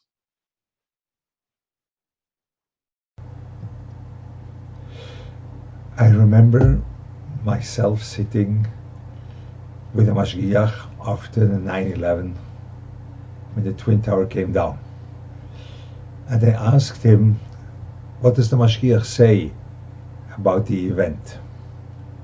And he looked at me and he said, it's too early to tell. We have to see what will develop out of that. I was young, younger than now, and I saw in front of me a wise man which went through all different kinds of upheavals in the world's history. And he wasn't eager to quickly create a response on what will be over here, what is meant. So I think we have to go in his way in the current situation too, that we are not quickly trying to say a conclusion what is wanted in the end from this worldwide crisis we are in. We have to concentrate on two things which were very close to the heart of the Mashgiach, the way I experienced my time with him. The one is trying to respond to what's happening in the world, to the Hashkoche. And second is a contemplation on the issue of education, chinuch, which that was the central part of his endeavor in that world. Today in America, the situation is disastrous. Till now, it was like this, that there was barely a day where not someone was affected, which or people knew him, or even were related to him, were even closely related to him. It was a terrible situation, and till now, it is a terrible situation. So, how do we relate to that? So we have to be aware of one thing, which is essential in such a case. It is that what happens from the Hashkocha Elyono is not always schar v'oinesh. It's everything, the Hashkocha, everything is orchestrated from the Borei Olam till the last minute detail, for sure. But it's not always schar v'oinesh.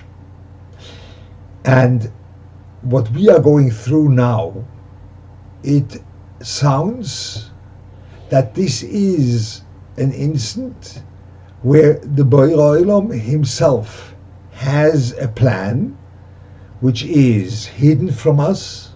We do not know what the plan is, but for sure there is a message, there's a plan there, which he himself wants to actualize in this world.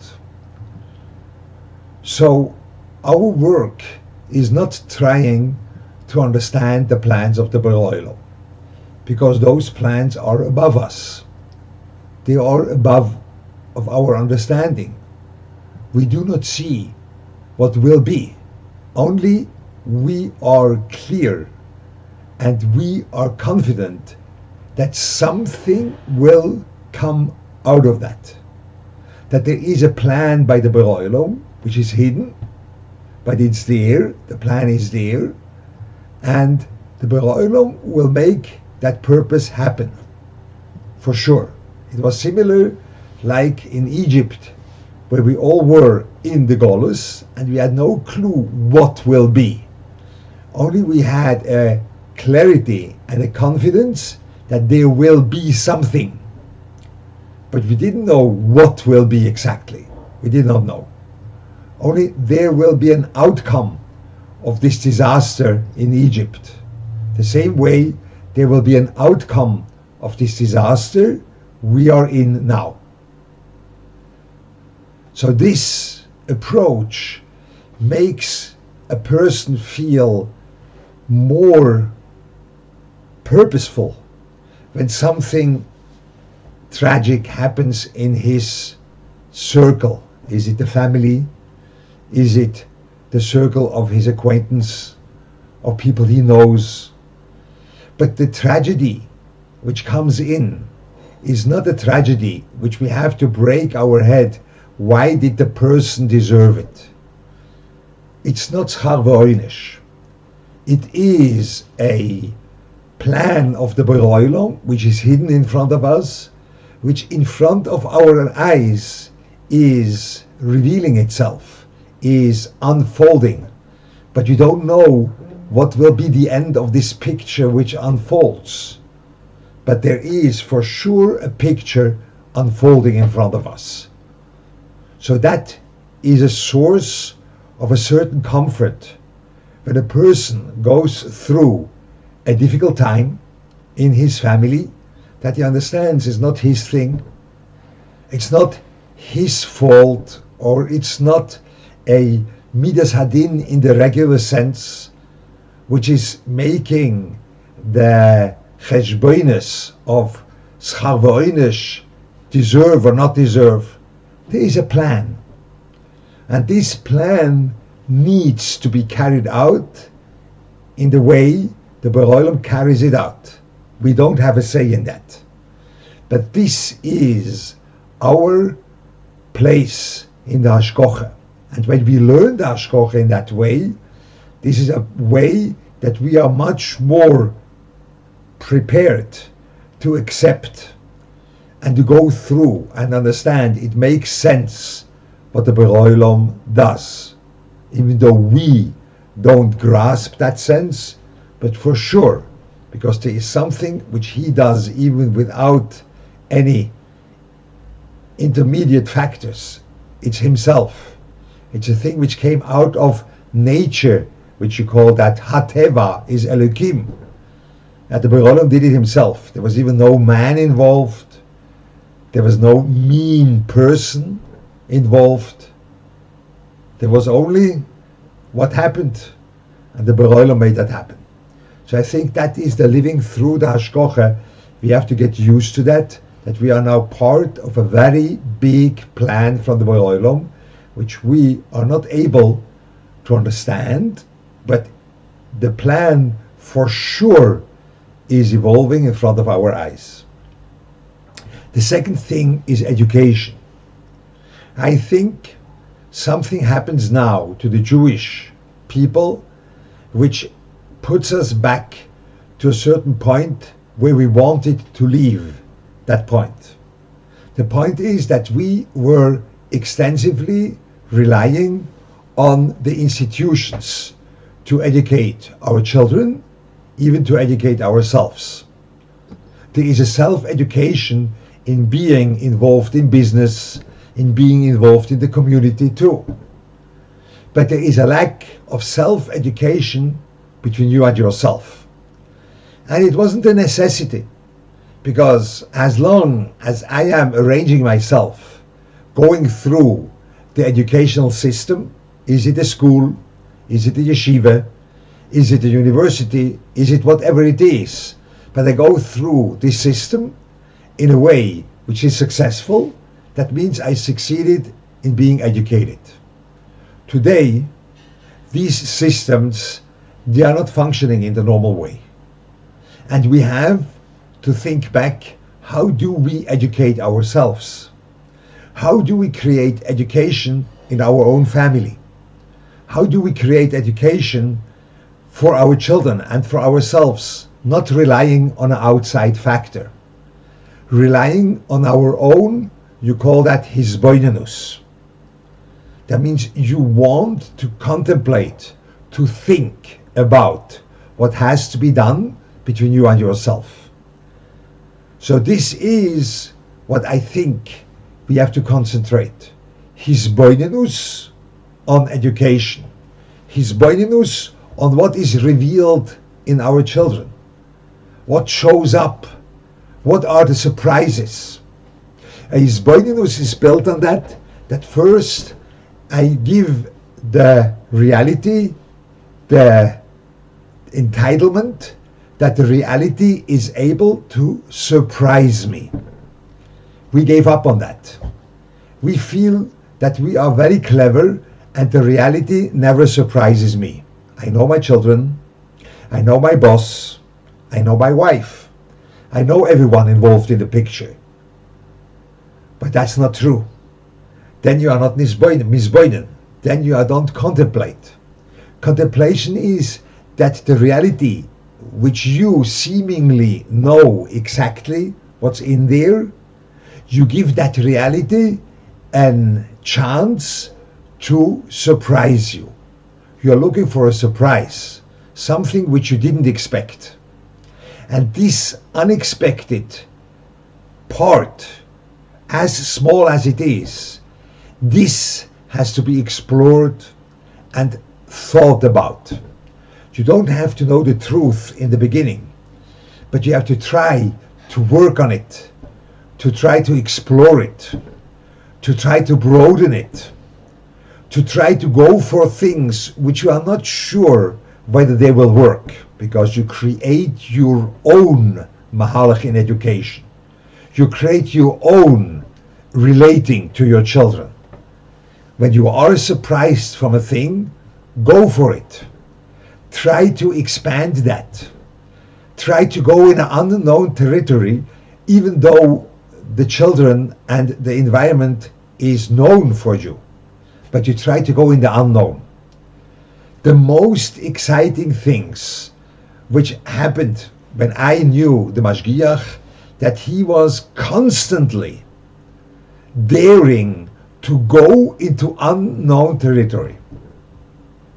He was always trying to find a thing which he didn't think about that beforehand. Think about it, explore it, and finding new things, new ingredients in that reality which was seemingly known for him. So this is the second thing we have to do. We can't rely on the institutions. The institutions are dealing with the known in a known way. Institutional thinking is a thinking which is avoiding surprise, because you need an institution. But when you are at home, between you and yourself, when you and at home within you and your children, you have the opportunity to let yourself being surprised, and then through that explore new territory. And that was by the Mashgiach the whole time. Till the old age, when he was already a Zoken Muflak, till the age of 80, 85, he always looked for unknown, for things which were there in front of him, but not really explored.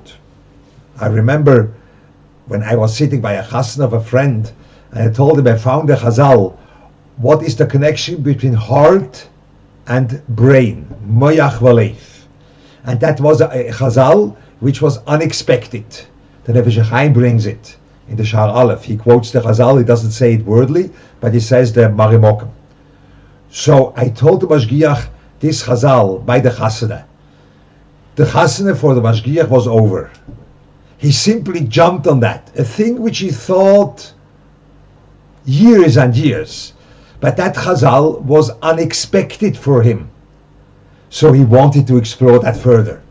Let's take this ingredient of the life of the Mashgiach. Let's be surprised from things which are seemingly known. And through that, we'll be able to create our own mahalach in the chinuch of ourselves and of our children. That is a thing which I think we should do as a zeicher from the Mashgiach, going in the ways he taught us. He was always living these ways, and that should be a schus for ourselves, that we are able to go in a way which is demanded from us in these times.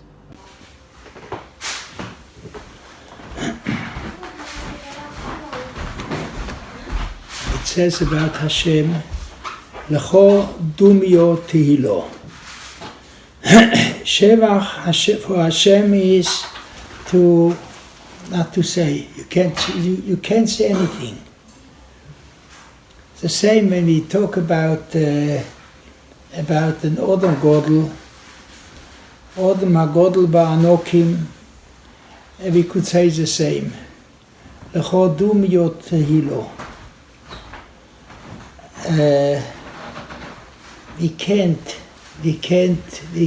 can't explain the greatness of such a person, but he was a Godel Amiti, and beside that he also hided himself, that when we would talk about him, he would for sure, he would say not much less than what has to be said. But we are not going to talk about the Hilois of Harav Wolbe, Zichrono Livroche, but to learn from him, we should. This is a gather of Shimush Talmidei Chachomim, and Gedoli Shimusho Yoiso Milimudo. Shimush Talmidei Chachomim, to learn from him what we saw, especially what he was a mechanech, and his Darkei HaChinuch revealed something of his thoughts, of his ways, the way how he was mechanech his Talmidim. But even the chinuch was done in such a secret way and in such a refined way that you had to chop it that he meant something. He didn't knock down. He has comments here and there, and we had to chop that he meant to say something. I will tell about my first Pesach when I came to Be'er Yaakov. Not everybody was able to travel home. Traveling then was expensive. We stayed in Eretz Israel for longer than a year. He invited 3 Talmidim, what they didn't go home. I was one of them. That Seder was for me Marpeiche. I was still a young bocher, but that Seder was Marpeiche. I was used to a Seder till deep into the night. My grandfather, Zichrono Livroche, even deeper into the night. Here the Seder was over, when I remember it right, 11:30 it was over. I expected that he will say Pirushim, no, Mashgiach what knows so much, and he said so much to us, 3 Shmuels in a week, 3 Shiur Chumash a week, and Vard a week, as I expected. It will be at Shavuot Talmideihem Omru Higia Kriya Shema Shema Shachris. No word. He said the Haggadah, and everybody was quiet. We said the Haggadah with him. He didn't say it loud. He said it not fast, but also not slow, and also with no hisrakshus. We didn't see emotions. Here and there, it was possible to feel that his emotions are touched. What I remember when he said, "Va'achshav kervona amokum la'avoidosoi," I felt that his voice was not the same voice. He was moved. Va'achshav kervona amokum la'avoidosoi.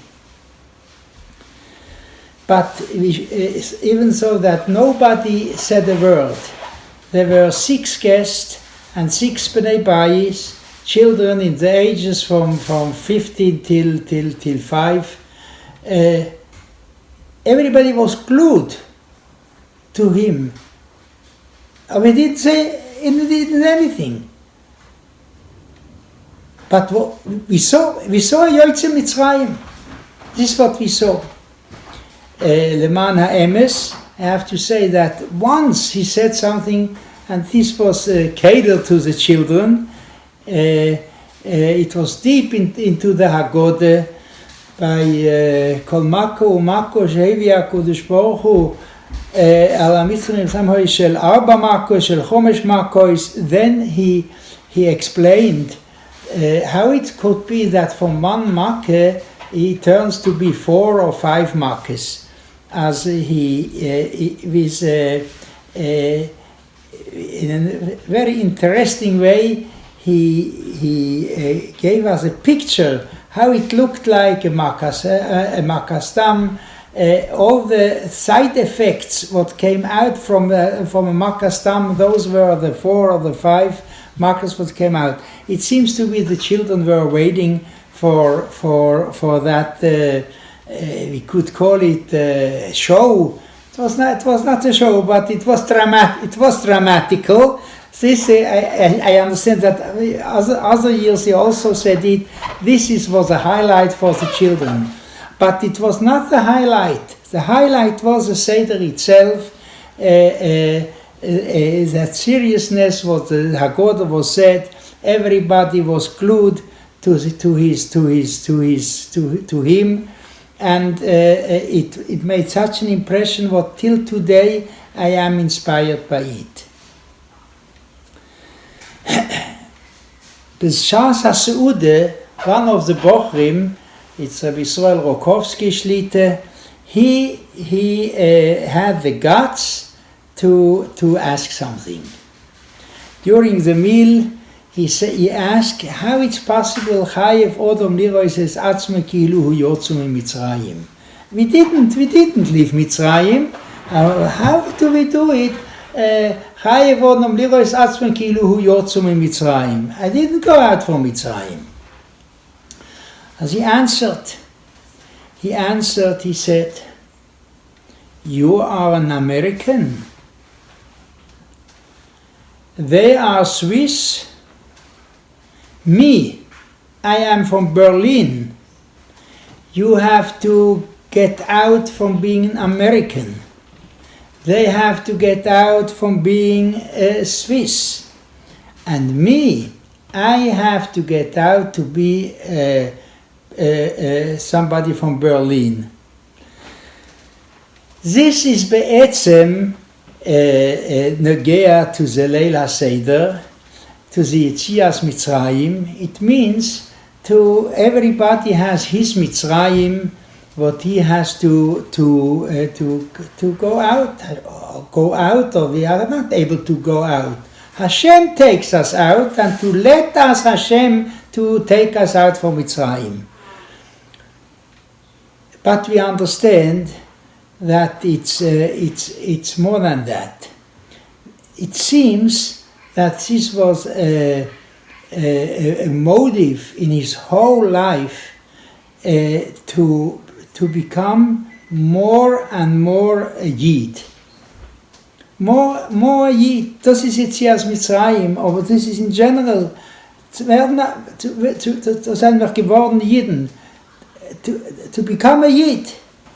He once said, we say in the morning of Brocha, Shlo Yosani Goy.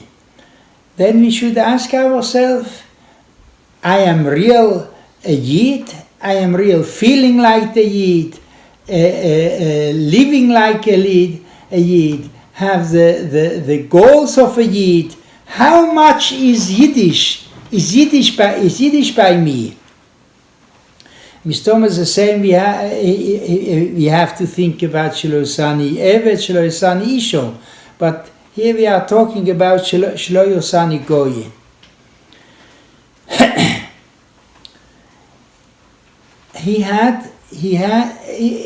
I have signs that this was a motive in his whole life. He had many plans. Not all. He was filled with plans. What to do with Zikuy Horabim. Like Rabbi Leuchter says it, the person has to have goals far longer than that 100 years. Ulai Hashem will give life, and we could fulfill our dreams, our plans. he had such an idea. He wanted to write a book, a sefer, about 10 Gedolei Umes Ha'olam and 10 Lahavdil 10 Gedolei Yisrael, to show great goyim, to show the difference al derech le'olam yorutz odom likras malche akum she'im yiske v'yavchin ben ma ben malche akum le'malche Yisrael. 10 Gedolei ha'umes le'umas 10 Gedolei Yisrael. We were not solche to such a sefer, but here and there we heard something. I think, I don't know what are those 10 Gedolim. I think I know about 3 of them. One is Socrates, the big philosopher by the Yevonim, and it's interesting when we look into the Alei Shur, his Alei Shur, how it starts. It starts with I don't know if he mentioned his name, but Socrates, the Yevoni, he went during the day with a candle in the streets of Athens, and people asked him, Rebbe, what are you looking for? What are you? Why you are in the middle of the day? You are going with a candle?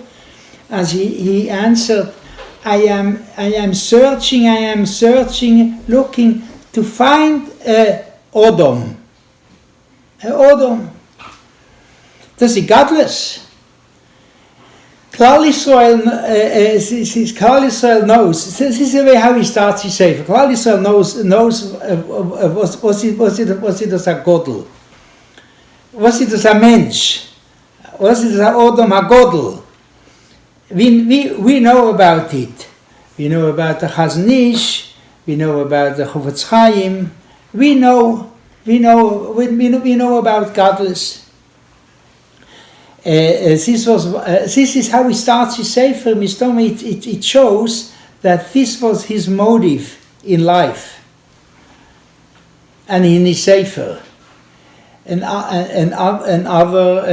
Godel, who is not known, but he is called Albert Schweitzer. He was a doctor who dedicated his life for the Africans, and he went into the deep Africa, and he was a doctor, and he helped them, he cured them. Once he said, but he wanted to make himself famous. He told all his good deeds what he did. As there he showed his weakness. Nein, das ist nicht kein Godel. Another one is also not famous in our circles. His name is a poet. His name is wie heißt Rilke. He a Baal Nefesh. Unbelievable what a Baal Nefesh he was. A Baal Nefesh. And he was we could say he had got Edelkeit, not only in his poetry, also in his life. But once he showed me an article about him, how he was mushches in a certain middle, not arayes. He was mushches in a certain middle, and what he wanted to show that from one side there is what to be excited about such people, but das nicht kein embassy godless. Over this shows us that we have to be mafchin, we have to know was meint das, als der Eberste hat uns herausgenommen von Mitzrayim, wir seien geworden Jiden. wenn man hat vermischbet dem Eichmann Yimachshemoi, as I was in yeshiva, he said, when they would hang him, they should hang him together with the nicest music of Beethoven and with the philosophy of Kant. And he said about a poet, I am not sure, I don't remember well, but it was Goethe. He said they should hang him together with those Yetziros, compositions of the greatest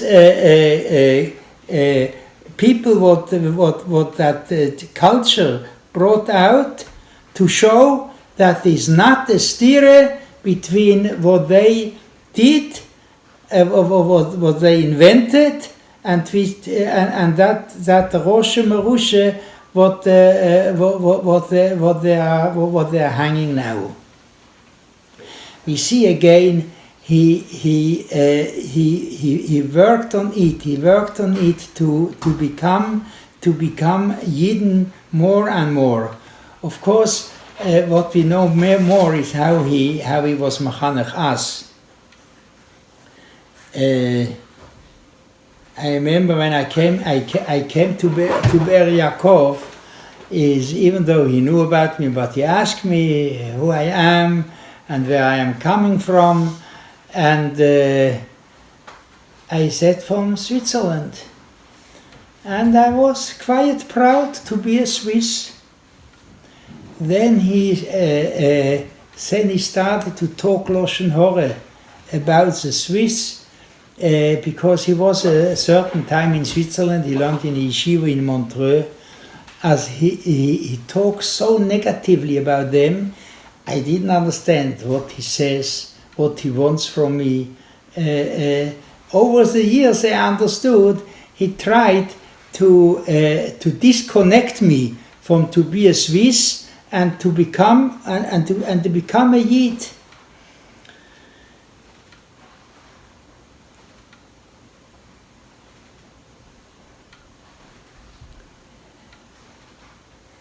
About Berlin we talk.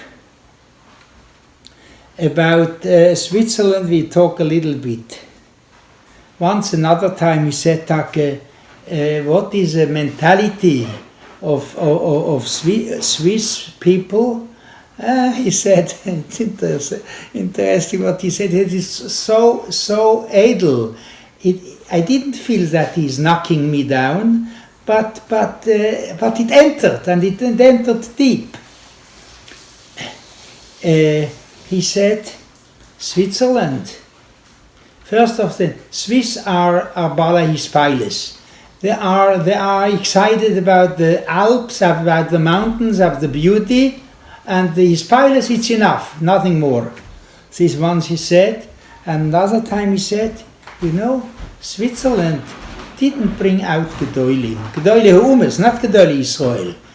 Gedolei Heumes.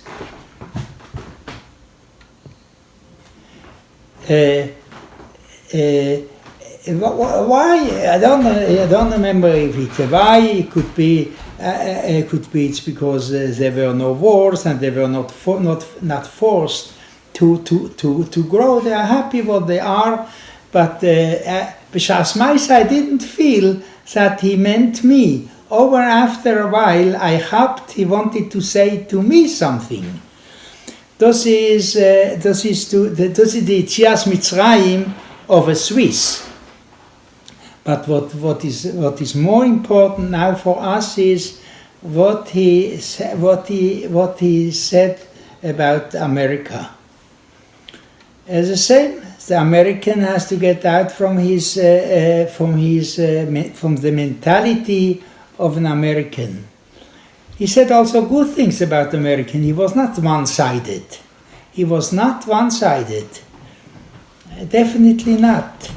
We saw it before, that one Seder, he didn't say almost a word, and then another Seder, what I was 24 years later with my children, well, they were already teenagers. It was the last Pesach before we went to America. He didn't stop to talk. He was not one-sided. He was also able to say good things about Americans. But he said the Amekablim. The Amekablim. Yeah, but he also criticizes my good friend Rabbi Dovid Weiss. He writes it in his Sefer that the Redife after Gashmias makes people shallow. Everything is shallow.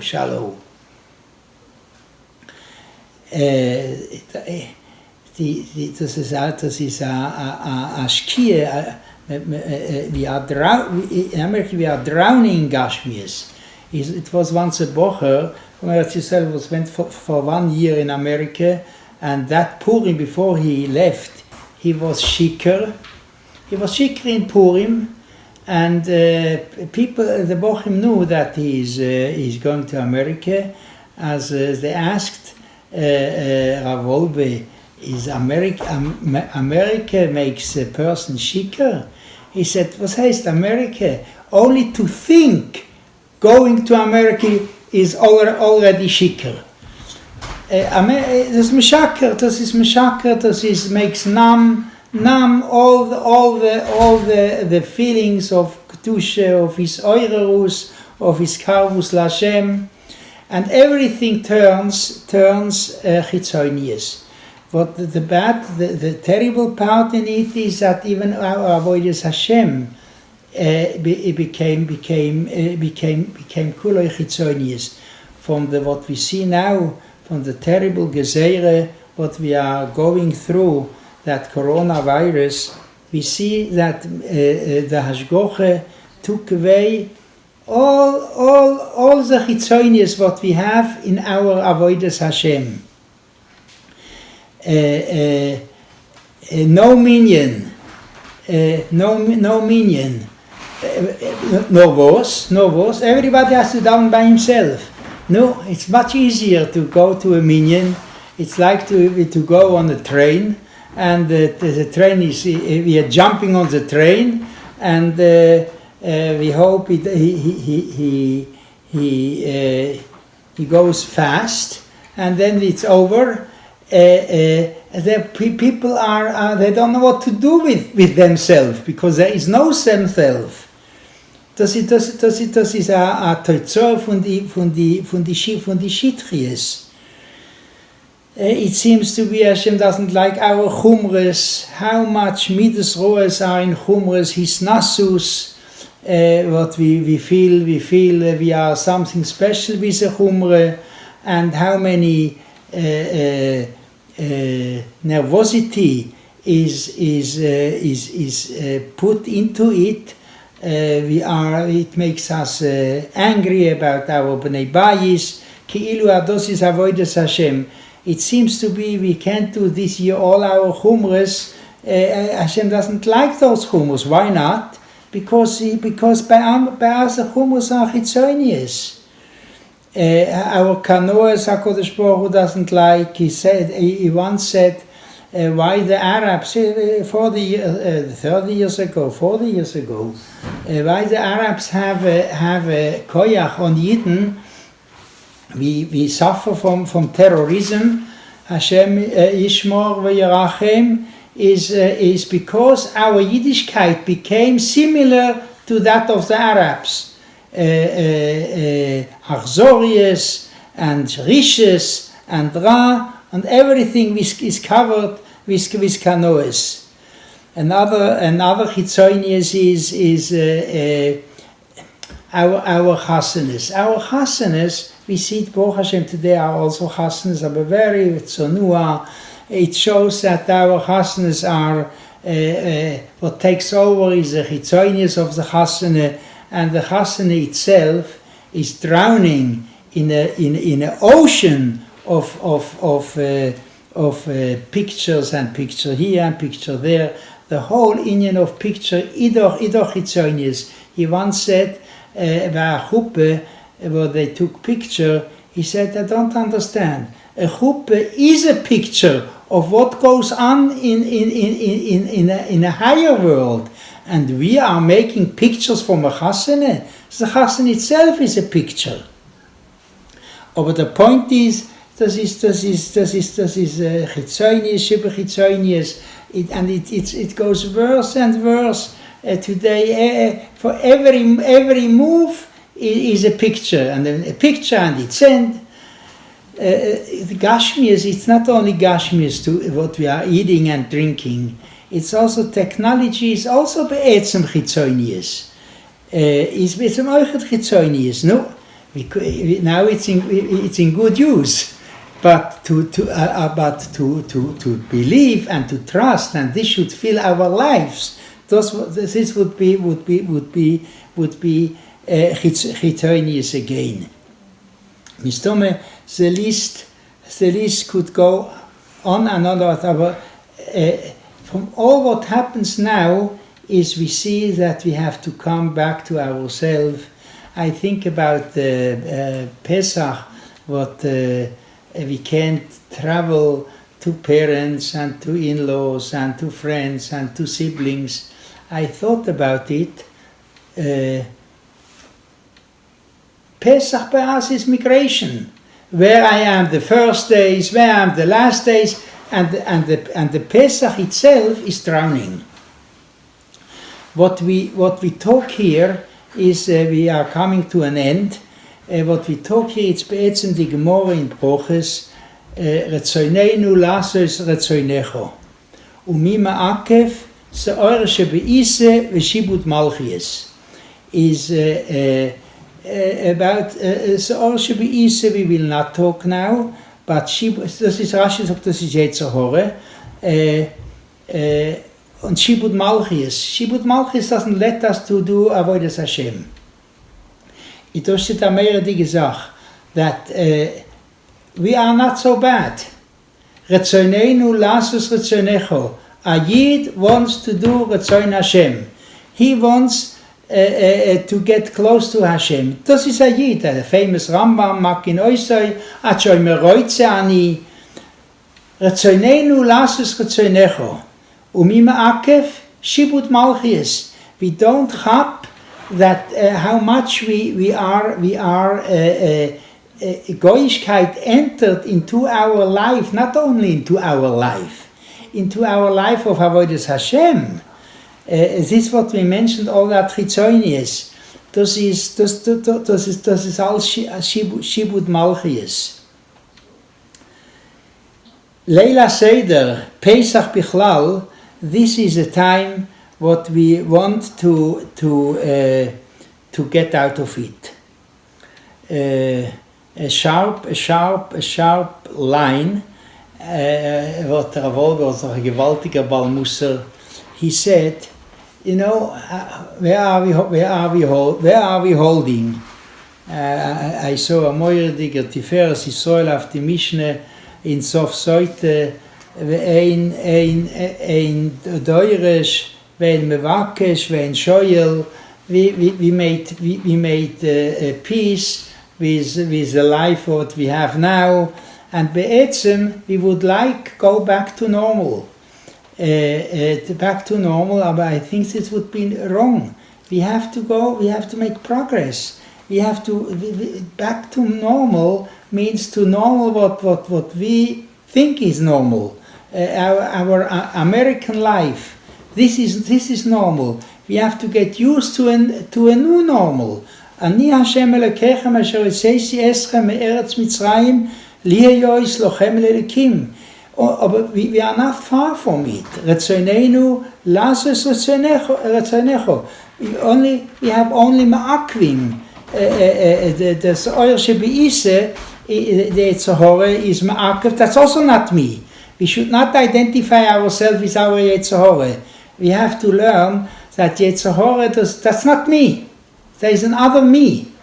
And then Shibud Malchies, to want to get out of it. He said, our madrege is that when Hashem, by the Geule, when Hashem will take away our Yetzer Hara, we will be happy that Hashem took away the Yetzer Hara, and we will not be mourning that Hashem took away the Yetzer Hara. Allebei, we should holding by it. Das heißt, we have a deep rotzen, we want. When we want, then Hashem will do the rest. Habole Taer, Mesayin Oisoi. Chak, Kosher, Vesomeach, und Psures Toives, Yeshuas und Nechomes. The Seder begins with setting up the matzahs. We have 3 matzahs. We have 4 kaises. And we know that Chazal tell us that the 3 matzahs are connected the avos, and the 4 kaises are connected the imos. I think it's a very important time for us to talk to our children and tell our children where we come from. The story of the Haggadah, where does it come from? We have our parents, our grandparents, our great-grandparents, and all of the generations that have transmitted this message for us to be at our Seder table this year to share it with our children. This is a time for us to understand that we're a link in the chain. That what we received, we need to pass on. It's not enough for us to gain so much from our previous generation, but we need to continue to transmit it to the future generations. It's time for responsibility. You know, Saba would always say that we have to learn from current events and understand the message behind it and what HaKadosh Baruch Hu is teaching us. There's another thing that Saba used to say. You know, I was speaking recently to a friend of mine just a couple of days ago, and we were talking about what do we do about the situation? Everyone's quarantined, everyone has social distancing and isolation.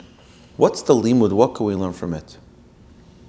So my dear friend said, it's not about changing who we are. It's the things that we're doing, let's do them better. And what Saba used to say was, nicht anders werden, besser werden. Right? Don't try to change. HaKadosh Baruch Hu gave us all tremendous koiches. Our goal is not to change. Our goal is to become better. We're already learning. Let's learn better. We're davening. Let's daven better. We're doing chesed. Let's do chesed better. All of the deeds that we're already doing, let's continue to do them. Let's not change, but let's do them better. The way in which we're interacting with one another, let's continue the incredible things that we're doing, but do them better. Improve in the things that we're doing. Nicht anders werden, besser werden. Let's not try to change the great things that HaKadosh Baruch Hu gave us, all the great gifts. But let's do them better. Even if we're giving tzedakah, is there a way for us to give our tzedakah with a more kind heart, with more love, with more kavanah? We're having Shabbos, we're having Yom Tov. Can we do it with more joy? Can we infuse it with more kedusha? Can we infuse it with more simcha? And I think that this is an unbelievable message for today. Now, I remember spending so much time with Saba. Saba didn't just exist. He lived every moment. So whether it was Shabbos, it was Shabbos. Whether it was Yom Tov, it was Yom Tov. It was doing it to the utmost perfection. And the learning needed to be learning. I remember distinctly when I used to have an occasional lunch with Saba, and people would knock at the door constantly. People would always knock at the door. And I was lucky to be the one to open the door for many people. And I remember that people would come and ask for brachas. The father would come with his son, bar mitzvah. He wants to get a bracha that day, his bar mitzvah. So Saba would come to the door and he'd say, okay, ech efshar la'azor, what can I do? And they'd say, it says hayta bar mitzvah, can you give a bracha? So Saba would turn to the bar mitzvah boy and say, Eze bracha ta rotzeh? So he would say, what bracha do I want? I want to be a Talmud Chacham. He says, you want to be a Talmud Chacham? Shev tilmad. Sit and learn, you'll be a Talmud Chacham. It's not chachmas, it's not kunsim. The Saba wasn't about, all the platitudes and all of these, segulas, and we are what we are. We have koiches, and we need to maximize them, utilize them, not play games with them, not try to be all rebbish and kabbalish and to do all these types of the kunsim. To really be what it means. I think the highest level would be to just be an Erlanger. An Erlacher, to live life to what HaKadosh Baruch Hu wants us to be in our own skin, in our own flesh, not to be something else. So my bracha to all of us is that we should continue to live and be inspired by the Torah of Saba and to hopefully share it with the world, because I think this is the message the world needs to hear today. Nicht anders werden, besser werden. Let's not try to change the great people that we are. Let's just try to be better. We should have a good Tamayid, and Saba's neshama should continue to have an Aliyah. Amen. It's really hard to believe that it's been 15 years since my grandfather, Rabbi Shlomo Wolbe, the Mashkiach, Zechatzarav Kodesh Levrocha, was nifter. I have very vivid memories from the days preceding his passing. I was fortunate enough to have spent the last Leil HaSeder, the last Seder night, the last first night of Pesach, with him 2 days before he was nifter on the first day of Chol HaMoed in 2005. And it's surreal to think about it. To remember seeing the whole city plastered with signs of his passing, to hear the levaya, the funeral announcements on the roving cars going through the city, and of course to be there by the funeral, to be there by the levaya, to see the stores, these thousands, tens of thousands of people participating in this. Of course, it evokes a lot of very deep memories. Now in Yerushalayim, there's a custom of the Chaver Kadisha, of the burial society, that they don't allow any of the direct descendants of the nifter, of the deceased, to participate in the funeral, to participate in the levaya. And I remember we were sitting there, me and some of my siblings and a bunch of our cousins, after the levaya had left, and we were reminiscing. We were talking about Saba, we were talking about our grandfather, and just reflecting on his patira, on his passing. And I remember one of my cousins said an astonishing idea that's lived with me ever since. He quoted the Gemara. The Gemara tells us in the book of Yoma, Daf Lamed Hamid Beis, the Gemara says, Ani ve'ashir ve'rasha b'ladin. There's going to be three people that come to judgment before the Almighty. And each one of them is going to be interrogated. And they're going to ask the Ani, they're going to ask the poor person, why didn't you study Torah? And he's going to respond, well, I was so poor. I was so destitute. I had no money. I had no food for my family. I was so busy being poor and dealing with that challenge. I had no time to learn. I had no time to study. And they're going to say to him, were you poorer? Were you more destitute than Hillel? And he gives a story how poor Hillel was. He would take his daily income, divide it in half. Half it would go for his family's needs, and the other half would go to pay the pittance needed to enter the base medrash, to enter the house of study. Hillel is poorer than you. Nevertheless, he found time to learn. He found time to study. The rich person comes in, and they'll ask him, well, why didn't you study Torah? And he's going to say, well, I was so busy. I had such a company, such a business, so much finances, so much dealing, so much financial dealings. I was too preoccupied with my wealth. I had no time to learn. And they're going to say to him, you know what? There was a Tana, Rabbi Elazar ben Charsam, who was much richer than you. He had 1,000 ships on 1,000 islands. Nevertheless, he became a great Torah scholar, and therefore Yohrtzeit is also not valid. And finally, the Russia is going to be paraded in. Why didn't you learn? Why didn't you study? And say, well, I was so consumed with my own beauty, and I was so consumed with sin, my Yetzer Hara overcame me, and that's why I had no time to learn. And they're going to say to him, were you more beautiful than Yosef? Did you suffer the nisyonos, the challenges of Yosef? And it gives a description of what Yosef had to go through, had to endure to survive the seductions, the enticements of Aisha's Potiphar, of the wife of Potiphar.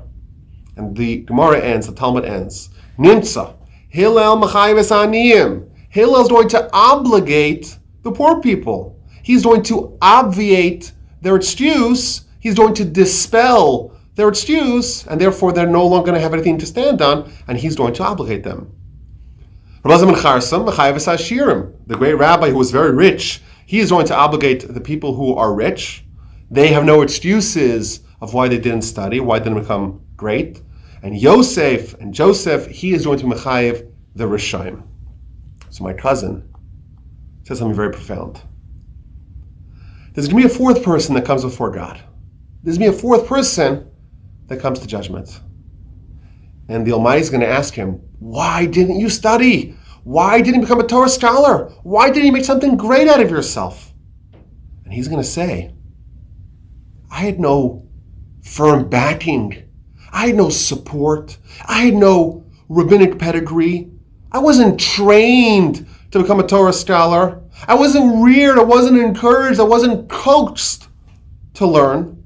And therefore, nothing pushed me from my youth. I didn't have that background that would lead someone to become a great Torah scholar. And they're going to say to him, says my cousin, they're going to say to him, did you have a weaker background than Harav Wolbe, than Rabbi Wolbe, the Mashgiach Zatzal? Did you have more obstacles to overcome to become great than he did? And the Almighty will delineate, the Almighty will list all the challenges that my grandfather had to become great. And it turns out that Saba, that our grandfather, is going to dispel the excuse of someone who says, I have no background, I have nothing that propelled me, there was nothing that was pushing me to become great, and therefore I didn't become great. Saba is going to dispel that excuse. And if you reflect on his life, it really raises an important question. How indeed did someone with such a scant background in Torah, how did he become so big? How did he become so great? How did he become the de facto transmitter of Musar from before the war in Europe, from the great yeshivas in Europe before the war, to afterwards? How did he build great yeshivos? How did he write his magisterial works, his magisterial sfarim? How did he become the quintessential Talmud, the quintessential student of Rabbi Yerucham Levavitz? How did he mold legions of students of Talmidim, Gaonim and Tzadikim? How indeed did my grandfather become so great? I think on his Yohrtzeit, this is an important question to maybe ponder. And I think there's probably a lot of answers to this question. If you look at the introduction to Alei Shur Chelik Aleph, to the first volume that my grandfather wrote in 1966, it was published, he writes a tribute to his mother, Rosa Rivka, her name was, and he writes, quote, it's only thanks to her Mesiras Nefesh, only thanks to her self-sacrifice for his education, i.e. for the author's education, to fulfill mitzvos, to study Torah. That's the only reason why he achieved this level. A woman of rare beauty, a beauty of midos, a woman of rare Yiras Hashem, fear of God, of pitchus, of insight, of yisurim, of suffering. He attributes his success, he attributes his greatness to his mother. And I think that was a theme in his life, that he would always be very humble to not ascribe any of his own successes to his own hard work. In fact, when I merited to learn in a yeshiva that was headed by some of his Talmidim, and I was there in Israel, in Yerushalayim, at the latter years of his life. So the mashgiach of our yeshiva was a close Talmud of my grandfather. He used to go visit his Rabbi, he used to go visit his teacher. And he would always inquire, how are my grandchildren doing? And the Mashgiach would, I think, quite charitably say, well, they're doing really well. And my grandfather said, you know why? It's because their father, i.e. his son, his sandik, by his bris, was a Chazon Ish. So the Mashgiach of our yeshiva would say, well, what about you? What about their grandfather? No, it's because it's all in the merit of others. I think that's an interesting way to look at it. That, he was always someone who was deflecting, accepting credit for his own greatness. But if I could speculate my own personal thoughts on this issue, how did my grandfather become so big? I think there's a theme that is strung throughout his life that maybe would give us an insight and a very valuable lesson, how he became great and how we too perhaps could become great ourselves. And that is, he had an incredible knack of seizing spiritual opportunities. He was always ready to jump in whenever there was an opportunity, whenever there was some chance to do something great, to achieve something great. When it presented himself, he plunged in. He took the initiative, he pursued it, he took responsibility, and he did it. And there's many, many stories of this throughout his life. When he was 16 years old, what do 16-year-old German kids, what are they into? You imagine not a lot of great works coming out of German 16-year-olds. When he was 16, what did he do? He wrote a book in German on Avodas Hashem. And an amazing insight. A small child, essentially, a young teenager, an adolescent, is taking the time to write down, to organize his thoughts. How do I do my Avodas Hashem properly? And he was someone also who ended up in yeshiva. And this was not something, a career path, if you will, that was envisioned for him, certainly not from his background. He goes to yeshiva. And then he goes to one yeshiva and he ends up in a second yeshiva, of course, the Great Mir Yeshiva. This was all because he took initiative. And I think, kind of studying his life, you see this appear again and again. During the war, for example, he spent 8 years in neutral Sweden. And these years are some of the most formative years of his life. Now, he used to always tell us that Sweden is a country, is a place where yeshiva baruchim would go and become corrupted almost overnight. You have Tamil Chachamim, you have even rabbis, they would come there, and right away they would get ruined, they would get corrupted. He comes there, and the first thing he does, he opens a Beis HaMusar, he opens a shul. He takes the book that he had written previously as a teenager in German, he translates it into Swedish. He studies Swedish to be able to help, to be able to influence, to be able to teach the people around him. He translates it, he expands it in Swedish. And he himself testified that the thing that kept him strong to maintain the lessons of his teachers in Sweden was that every single day he studied Musar. Every single day without fail, he would take the lessons integrated into him by his teachers and deepen them and study them. And he writes in one of his books, he doesn't view this as any sort of hubristic boastfulness, because it's the equivalent of someone saying, I survived a famine by eating bread. And I think, if you examine this time, of course, the years of the Holocaust, there's this inferno engulfing European Jewry, and I think this presents a great opportunity. What are you going to do to help your Jewish brethren?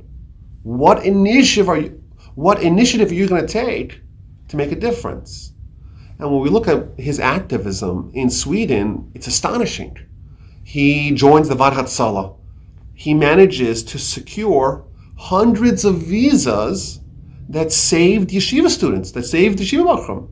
He's working night and day on a starvation diet to be able to help the Jews trapped in Europe. I just read this recently. He actually acquired 500 visas to come to Sweden, and he had sent them to Japan or China, where the Mir Yeshiva, where his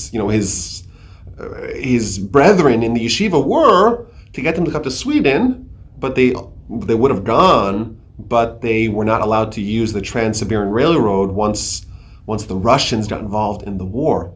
And he serves as a liaison, connecting the patrons, the benefactors of the Mir Yeshiva in New York, in the United States, and the yeshiva that's trapped in Japan and Japanese occupied Shanghai. You know, Japan and the United States are at war. There's no postal relationship.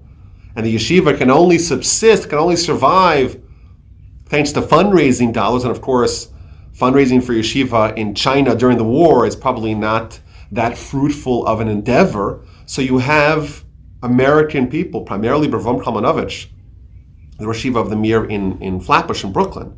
He's raising millions of dollars, but he has no way to send it to Japan because there's no postal relationship. So he sends it to my grandfather in Sweden, and my grandfather repackages it and sends it to Japan.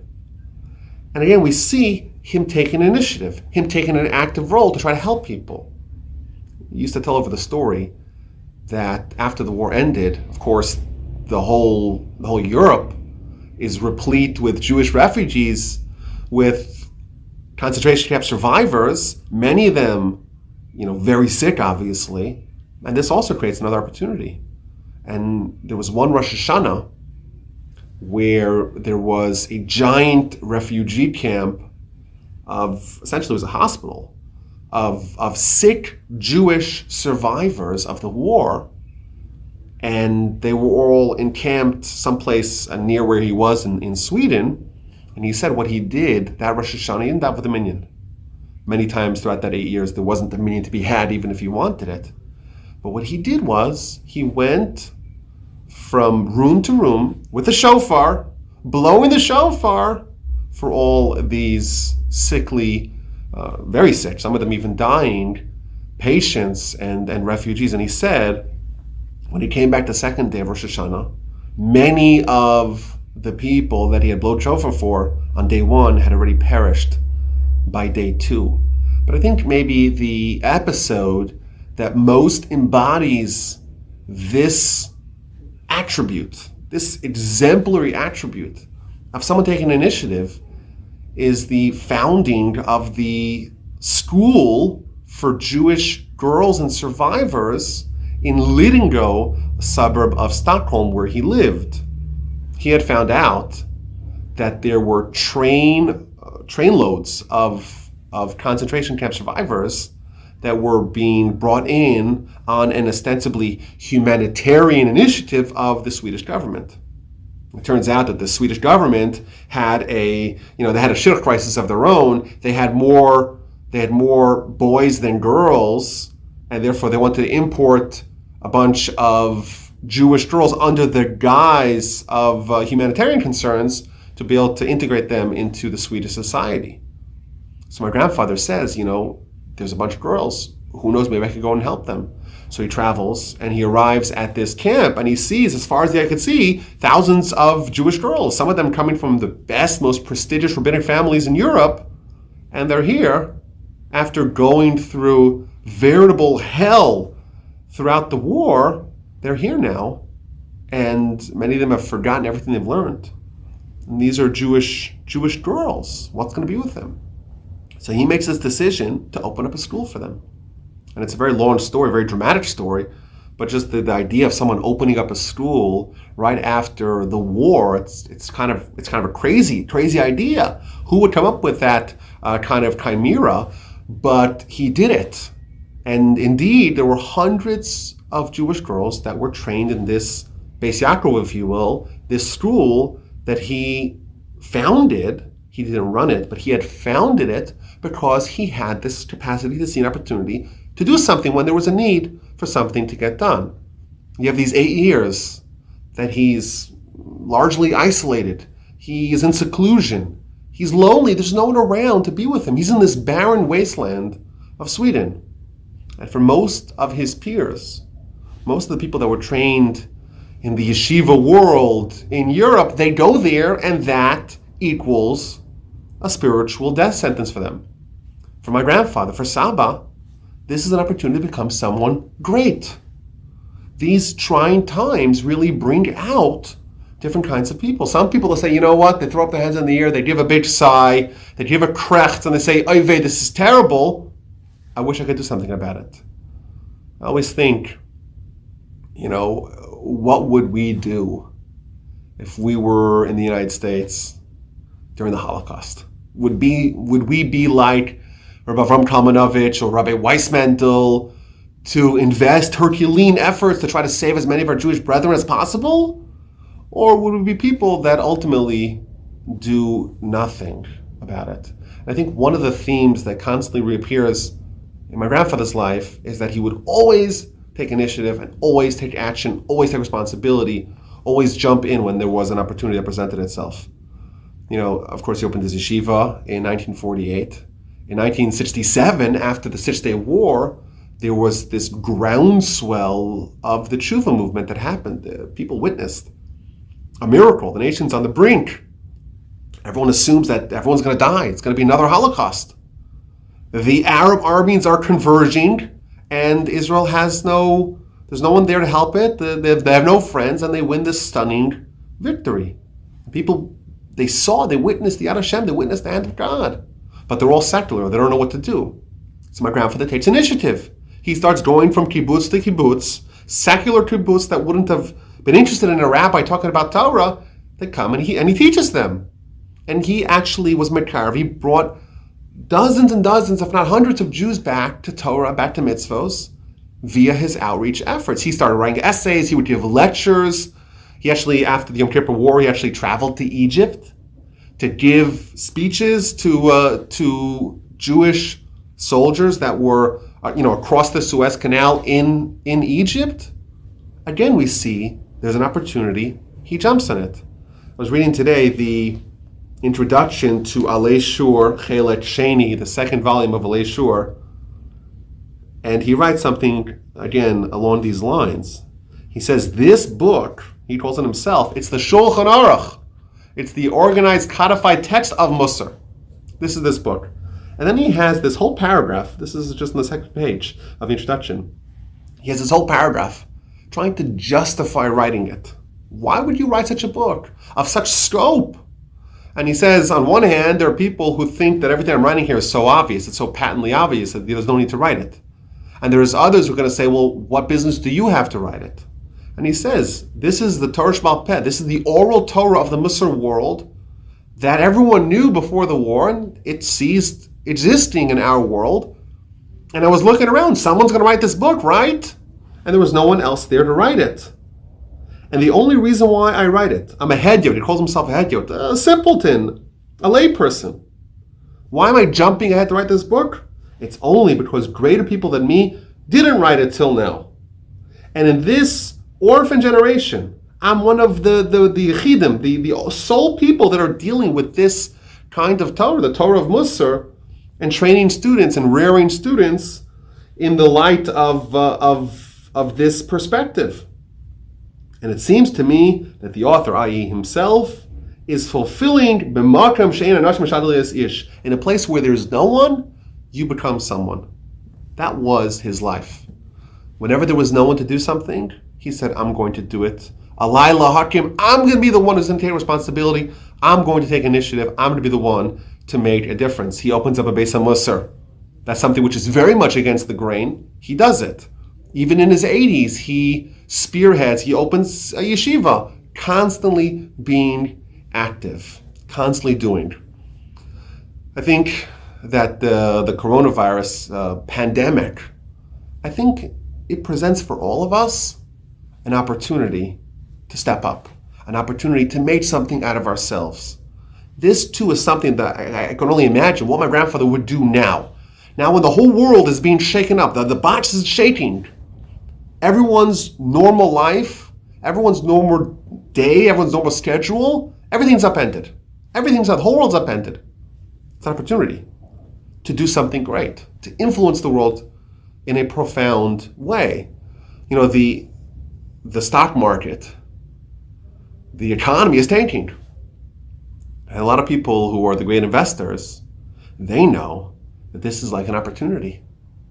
If you could figure out when the stocks are the cheapest and you buy it then at the bottom and then it goes back up, you make a lot of money.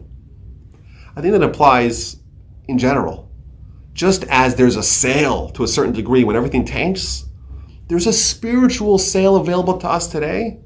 Everything is tanking. And it's an opportunity for us to step up to the plate.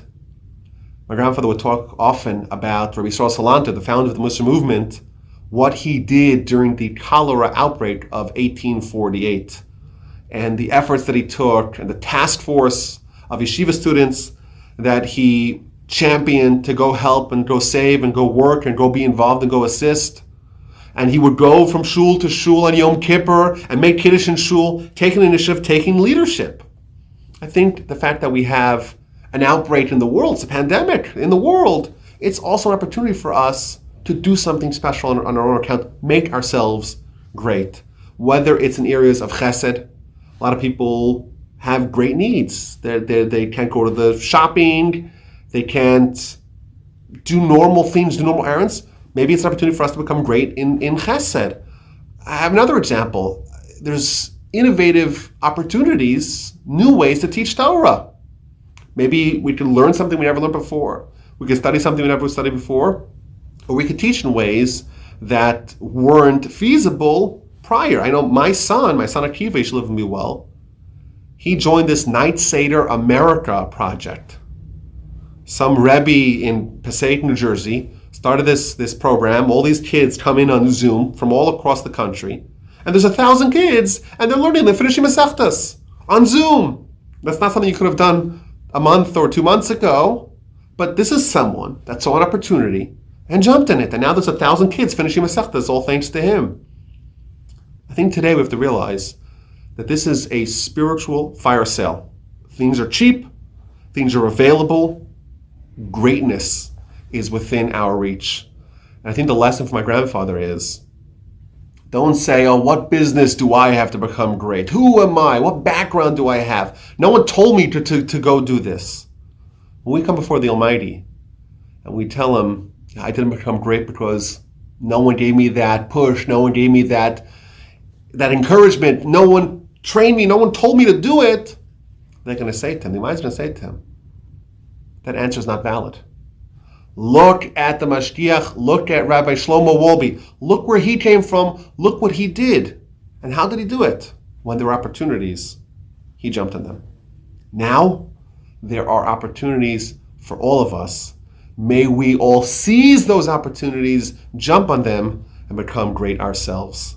Schuso Yagad Aleinu, may his merit protect all of us. May all of us be safe, be healthy, be strong, have a Chag Kosher v'Sameach, have a happy, healthy, and kosher Pesach, and may we merit that just as we were initially redeemed and saved during the month of Nisan, during the festival season of Pesach, may we too witness redemption in our times in this month. Thank you for listening. Chag Kosher v'Sameach.